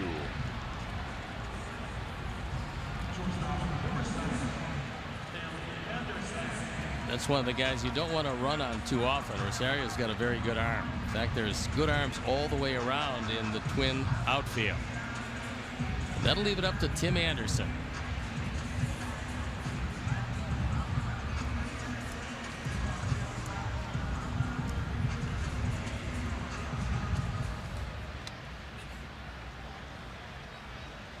Tim's 0 for 2 with strikeout and a ground out.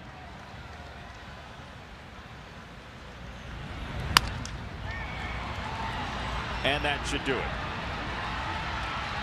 Polanco to the ill-fated bunt and 2 stranded for the Sox here in the 7th inning. 3-2 Twins after 7.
eClickLending.com.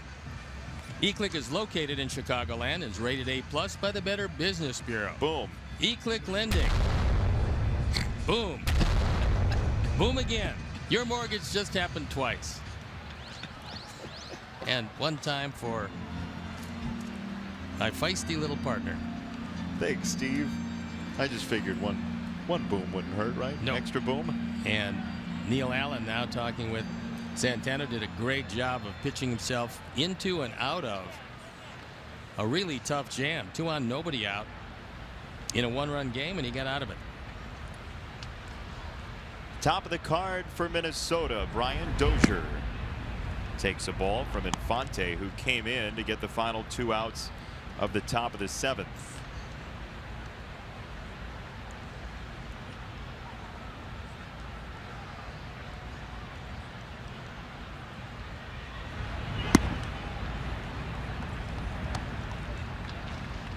Here's where if you're going to throw a fastball, you just as soon throw it away from Dozier. There you see the shift.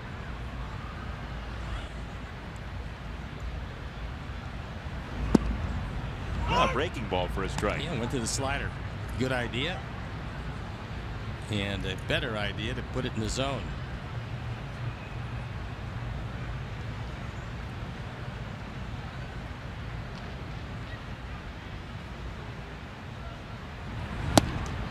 High fastball, 2-2.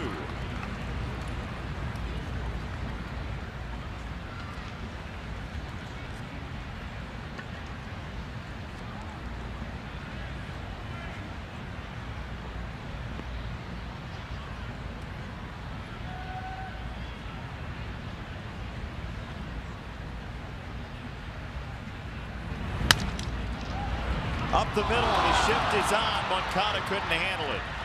It's got to be E4 because it's hit right at him.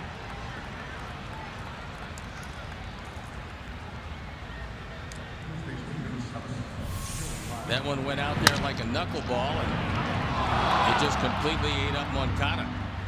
Occasionally, if you hit a ball and you catch it right on the stitches just the right way, it will go as a knuckleball, and that one just got away from Moncada. So got a good base stealer on and a terrific hit and run situation with Joe Mauer.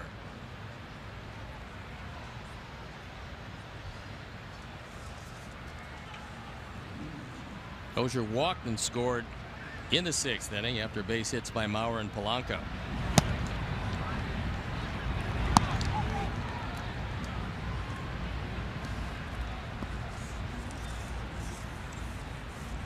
Second run in that inning came home on a wild pitch. That was Mauer scoring it.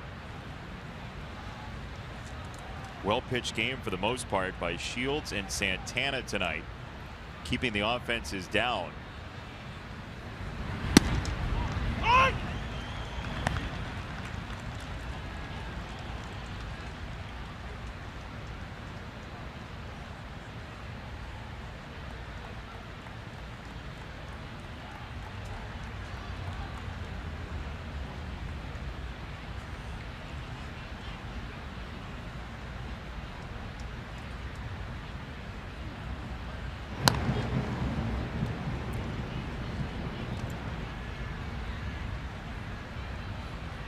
Dozier, a product of the University of Southern Mississippi, born and raised down in Mississippi, and has turned into a very dangerous hitter at the top of the lineup for Minnesota.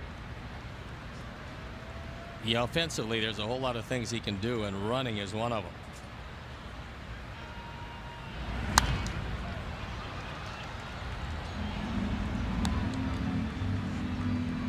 Surprised he hasn't gone yet? No, I think what Paul is probably thinking about is getting to a situation where Polanco has to throw a strike. And then, Infante has to throw a strike, and then you can run with him, is pretty much what he did last time.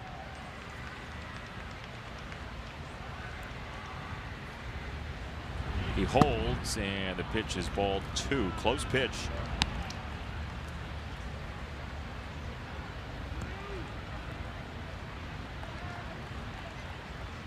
Molitor waited to 3-2 last time. This would be a good time to break out your running game.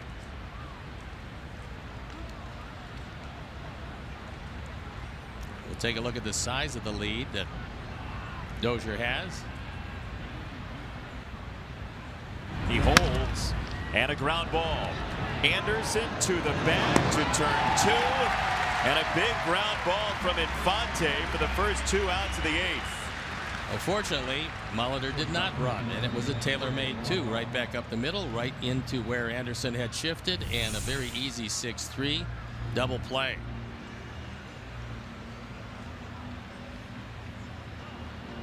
Couldn't ask for a better position, and Dozier peels away.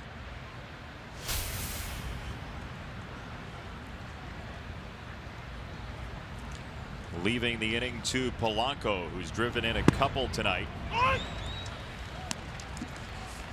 And if you were to clear waivers and be traded before tomorrow's game, the Sox would thank the Twins very much. That's not going to happen, but we're pretty much over the whole Polanco thing. Boy, he's been all world this series.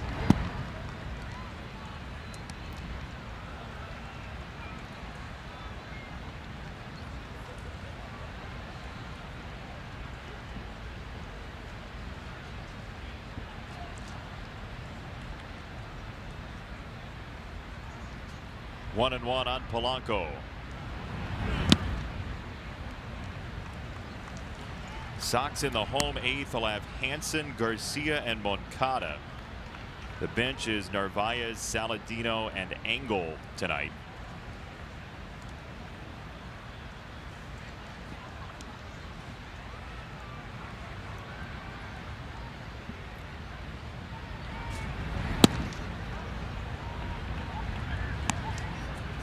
Santana right now is at 91 pitches. Just the fact that the Twins have somebody throwing in the pen would lead you to believe that that would be it, but 91 is not a whole lot of pitches. Abreu at first gets around it and floats it to Infante, who's there for out number 3. So everything on the infield in the inning, and the Sox get it right back, down only a run.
A new pitcher coming in the ball game. It is Taylor Rogers.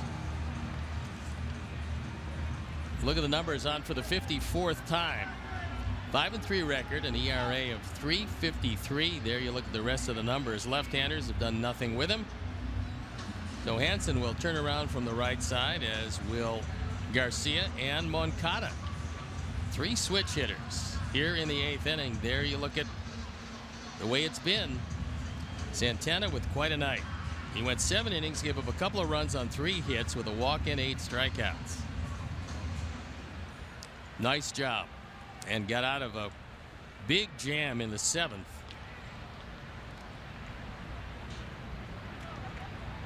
Here's a man who had the first hit of the ball game. The triple in the 3rd. He came around on a throw that went wide. Hansen scored on a triple and error on the same play, the first of 2 runs for the Sox.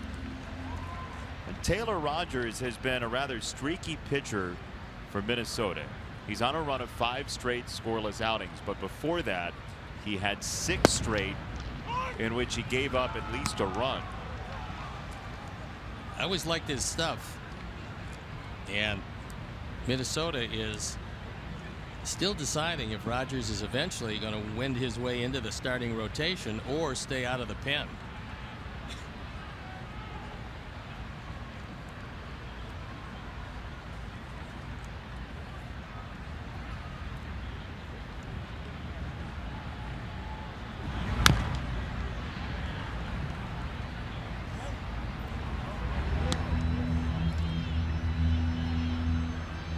Hansen, who broken 0 for 16 since August the 5th with that triple in the 3rd inning, trying to start a rally here in the 8th. 3 straight switch hitters to begin this 8th inning.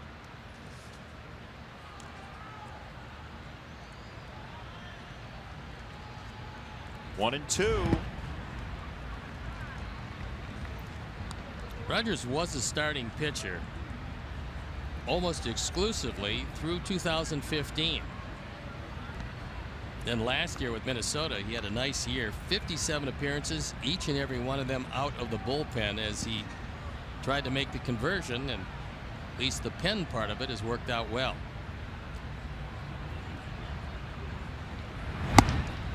Strike three, one down here in the eighth. Let's take a look at StatCast powered by AWS, and it's the Garcia home run in the sixth.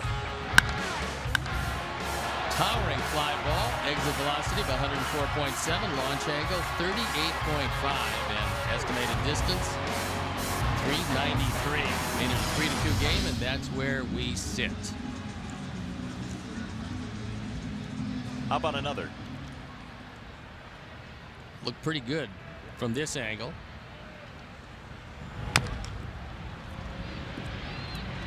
I think Capra gets over and makes the play. We were ragging on Cappy a little bit the other day, and I said, hey, at least you got in front of that other one yesterday when I was talking to him about it the day after, and he said, look, I just couldn't get out of the way of it.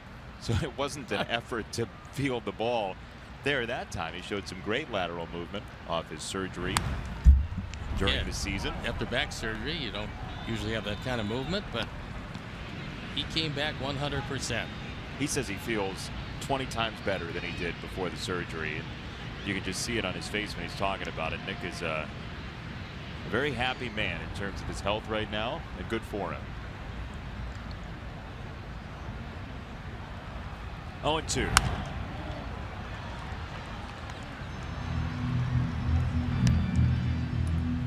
Yeah, for those of you or any of you that ever had any kind of back issues, which might have led to back surgery, as Nick did, there's a whole lot of pain that goes with it. And if the surgery is successful, as his was, a tremendous sighs of relief. Garcia whacks this ball off the gap, left center field. Let's see where he can get. Garcia into second base. It's a one-out double here in the eighth.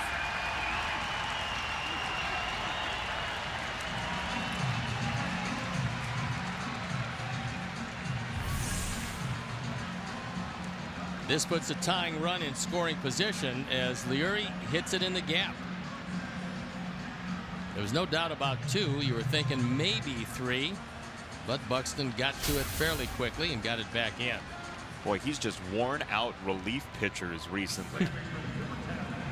He's had a solid year. The batting average in excess of 285 right now.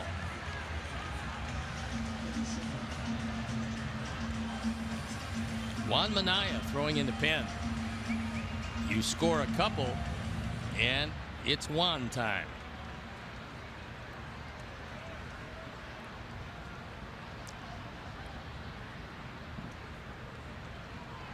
Here's Yohan Moncada. Takes strike one. His dominant side is the left-hand side. Here he goes to the right side to face the lefty Rogers.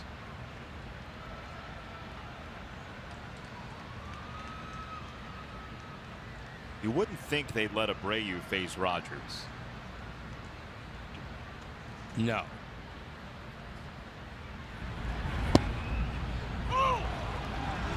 Strike two.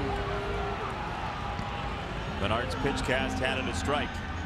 If the situation remains the same, and that is Jose comes up with first base open, they will put him on. You would expect. Take their chances with Delmonico. That would be lefty-lefty after Abreu. Well, we saw Ricky Renteria pinch hit Tyler Saladino for Delmonico in Texas. How would he play it here? With the cart well up in front of the horse there. 0-2 in the dirt. Rogers taking a couple looks back at second, knowing that Garcia's got great speed. And Jimenez probably going through a different set of signs now. That's why he called Dozier in.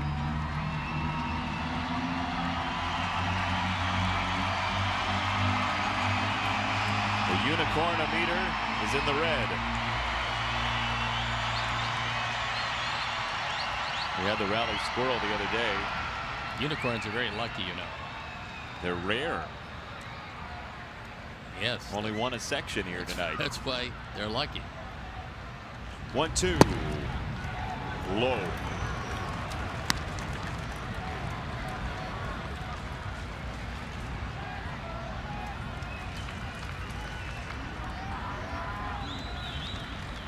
Garcia at second, 1 out.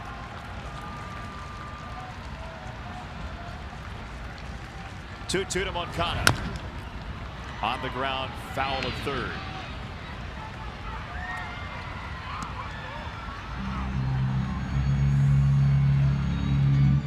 Sox trying to stand in the way of Minnesota, which opened play tonight as the second wild card team in the American League by a half game over the Angels, who are trailing right now early against Texas 1-0. 2 balls, 2 strikes. Rogers to Moncada. Laser. Foul ball. Moncada got him. Garcia's going to tie the ball game. Yoan into second, and he chops his steps right there. RBI double. We're tied at 3.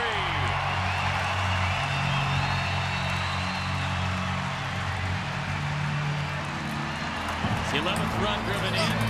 Back-to-back doubles, and it's a brand new game. This is a rolling breaking ball. Doesn't do a great deal, and he takes it by Escobar. Eduardo was close enough to the line where you wouldn't think a ball would get by him, but it did. And Leary scores easily. Moncada thinking about 3 bases as that ball got away from Rosario, but he's got such a strong arm. You don't want to get too adventuresome, and now they are going to put Abreu at first base and take their chances with Nicky Delmonico.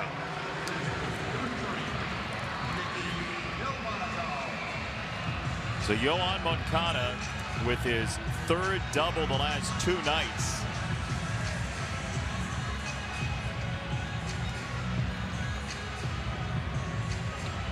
Gives you an idea just how hard he can hit the ball, because Escobar was just a couple steps off the line, and that ball shot by him before he could react.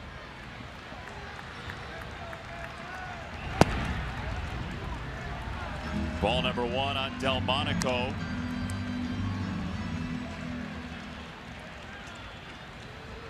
Nicky on base 43% of the time.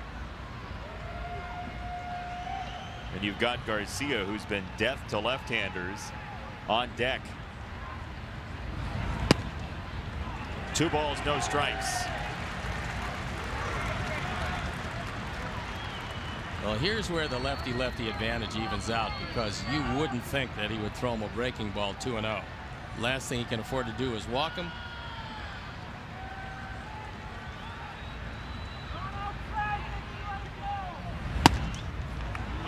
Fastball strike at 94. Got his fastball, but it was on the outer third. And something way ahead of the pitcher you don't necessarily want to swing at.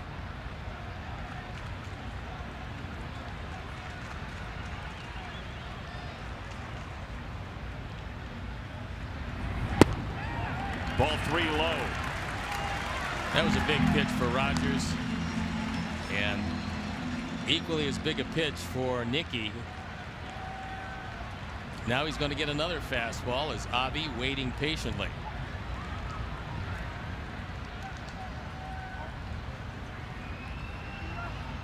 Three and 1. On the ground, second base. Dozier, Polanco, double play. Sox get a run to tie the game. To the 9th we go.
Night. Catch all the thrilling highlights, matchups, and post-game interviews. Skelly Krull hosts High School Lights presented by Wintrust Friday at 11 p.m. on CSN, or stream it at csnchicago.com/watch live. And Danny Farquhar comes in the ball game with the game tied at 3. It's on for the 40th time. 2-2 record, 4.14 ERA. He's got to deal with the middle of the order. Starts with Rosario. And that's not the best synchronized dancing we'll see, but gets the job done. 3 ground ball outs for Rosario tonight. This is a laser down the right field line and foul into the corner.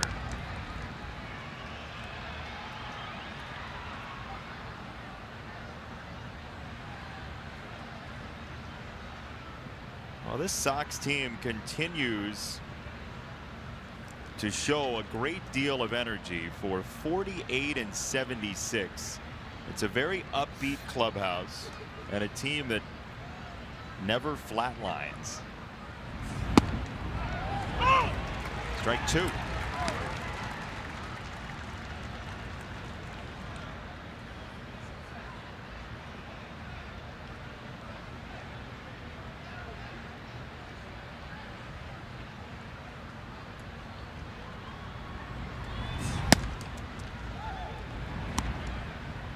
Sox in the bottom of the 9th will have Garcia, Smith, and Sanchez in what they hope is a 3-3 tie. Farquhar in charge of that against Rosario, Buxton, and Kepler.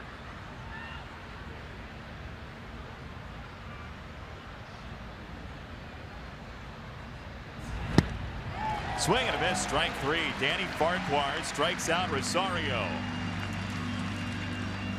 Hey, Sox fans, you win with Papa John's Pizza all season long. The day after the Sox win, you get 50% off your entire online order of regular menu priced items only at papajohns.com when you use promo code SOXWIN. Valid at participating Papa John's locations. Better ingredients, better pizza, Papa John's. Yomer is way in at third base, making sure Buxton is not going to bunt. He's over toward the line, with the outfield playing him as an off-field hitter. Huge gap in left center field. In the air, right center field. Garcia back short of the warning track. He makes the catch. Checking out how much room he's got. Enough. 2 down.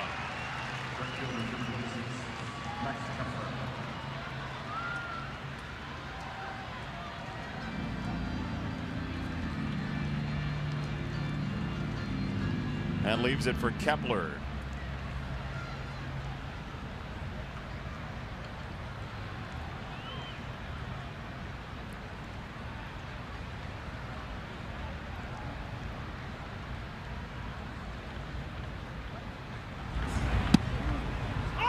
Strike 1 at 76 down the middle. And the rally unicorn continues to affect the game. A little sleepy. Well, that's why the rally unicorn needs to get a run at the bottom of the 9th, so it could be nap time.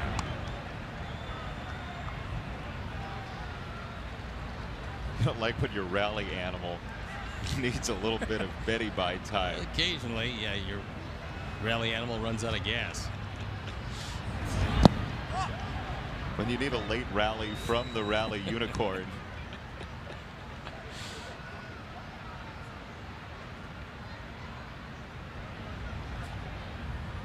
All it takes is 1 run from the magical rally unicorn. Half swing fly ball, third base side. Sanchez at the tarp and nothing more. Then strike 2.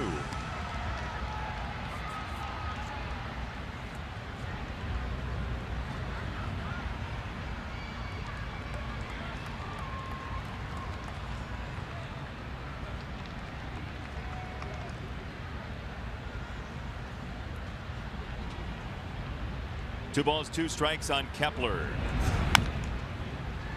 On the ground, foul again. There's a turn back the clock guy. His friend, his friend just paid the vendor and took the hot dog from his buddy. I don't know that that's how transactions work. Well, he's hoping his friend is just satisfied with a 1990 t-shirt he's got. But not the dollar hot dog. He only had it for a half second.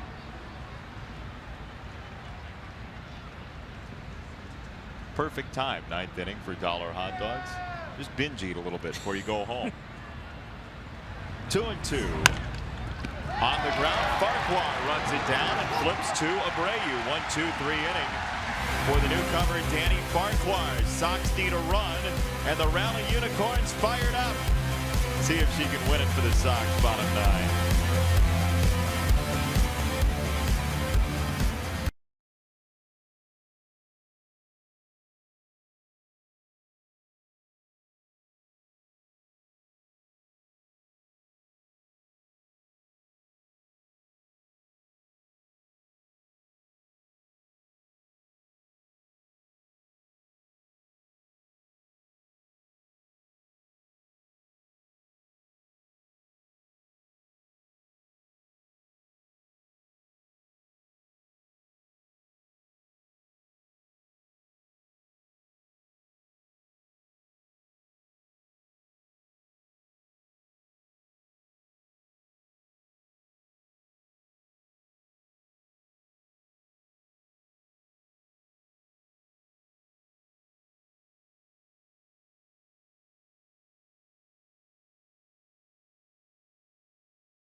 The game, it's Miller time, brought to you by Miller Lite. Here's our Miller moments, and it's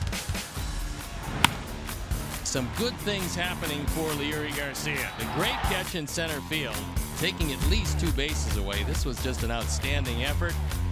And then he goes deep. At the time, made it 3-2.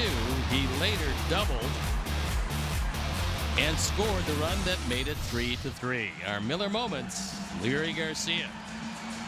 And we got a new pitcher in the ball game. And we saw him last night.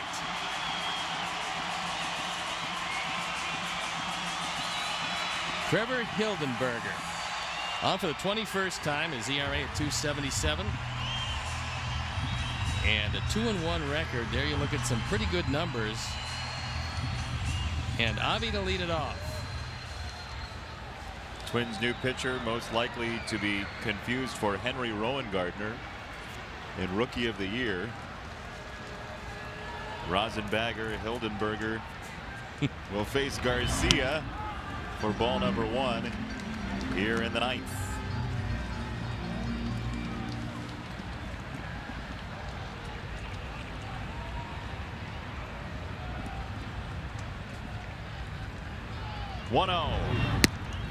Outside, 2 balls, no strikes. So we'll see how Hildenberger reacts to throwing back-to-back days. Sometimes that gets a little dicey for a reliever. 2-1. That one didn't hit the plate, but he had Avi well out in front of it. You're looking for anything but a 2-0 changeup, but that's what he got.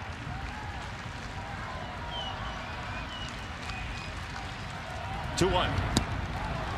Swing and a miss at 75.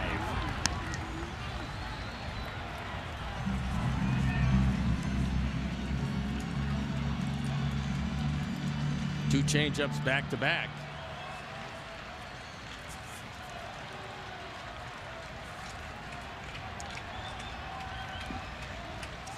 Hildenberger's come back to a 2-2 pitch. Fastball missed his spot. 3-2. Question is, will it be Kevin Smith or will Narvaez possibly hit? Especially considering a bunt possibility. 3-2. Garcia, right field. That's a base hit for Avi. And the Sox have the winning run aboard with nobody out in the 9th inning. That ball was off the plate. It was too close to take, and Avi was able to get good wood on it because it stayed up in the zone. He just stays right with it, head down on it, and you see no pull-off whatsoever. If he pulls it all, if he opens that left shoulder, he's not going to get coverage out there, but he's the winning run. Kevin Smith was up first and second, nobody out, 7th inning. He bunted 3 times and struck out. Let's see what happens here.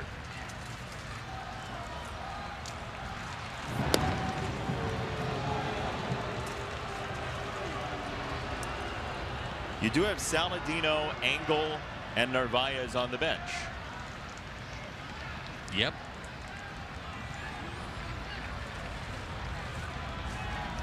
But I think Ricky certainly wants to see what Kevin can do in this situation. He gets it down. Out number 1. Perfect bunt. And the only play was to first base.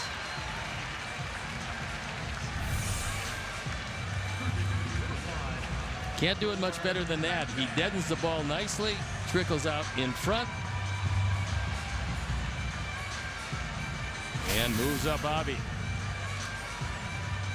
So the folks on the bench appreciate the effort and the execution from Kevin Smith. That's his second sacrifice of the year.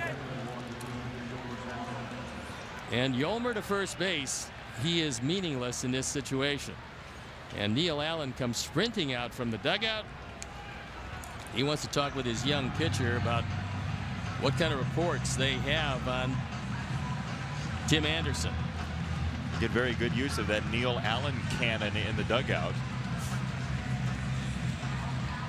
It's as quick as a pitching coach has ever gotten out to the mound. He went out there in a hurry. I think he was afraid that Hildenberger was going to throw a pitch before he had a chance to give him the scouting report.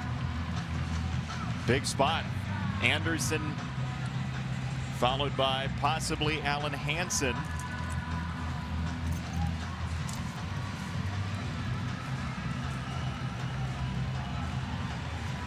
Tim would like to end it right here.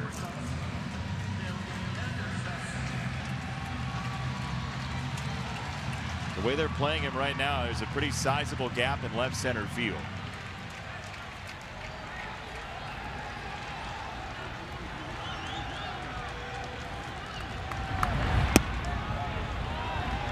Ball 1.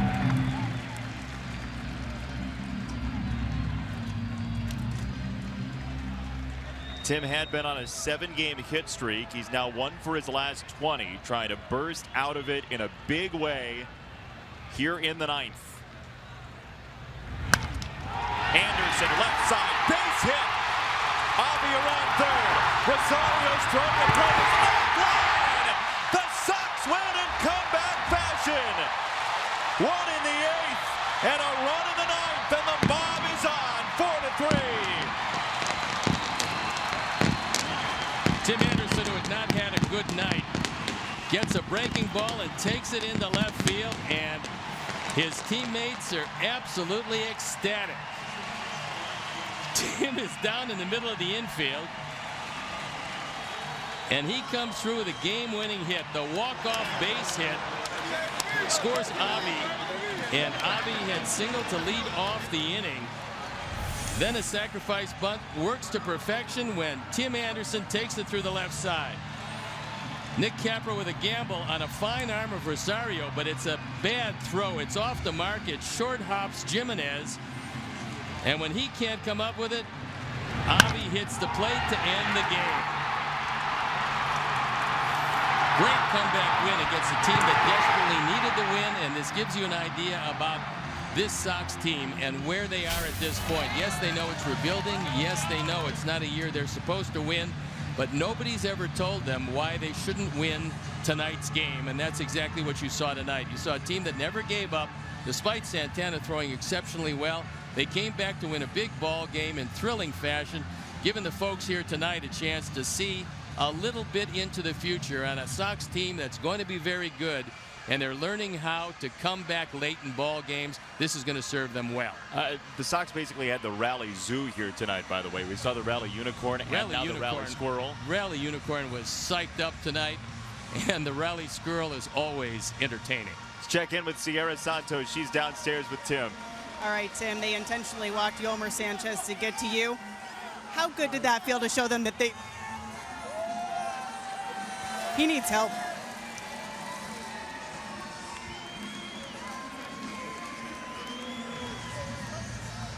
How good did it feel to show them they made the mistake? I was just, I put the first 3 at-bats behind me, and I had to come up big, and I was excited to be up, and just show them that I can end the game. You've had a lot of ups and downs this season, but you've always remained even-keeled. Is it the support from your friends, your family, the team? How do you maintain that even keel? I keep God first. My family and especially these guys in the clubhouse and keeping me going. I use this season as a learning lesson and just, keep going and put everything behind me. Talking about the clubhouse, you guys walk in, despite the record, with smiles on your faces. You have fun out here. How do you guys do that? Just having fun, man. We put everything out on the table and lay it out and just see what happens. We go and play hard. Well, you played hard tonight. Congratulations, Tim. We'll send it back over to you guys. Sierra, thank you. Tim, thank you. Sox with a big comeback win tonight against the Minnesota Twins in the playoff hunt. So, for our producer, Keon Dolachagi, our director, Jim Angio, associate producer, Chris Kamka, tech manager, Mark Harper, and the executive producer, Jim Corno Jr., he's Steve Stone. I'm Jason Benetti on behalf of our entire crew from Guaranteed Rate Field. Coming up next, Subaru postgame live from the ballpark. Chuck, Bill, and Scotty Pods are here. You've been watching Chicago White Sox baseball on CSN. Keep it tuned. 4-3, Sox win.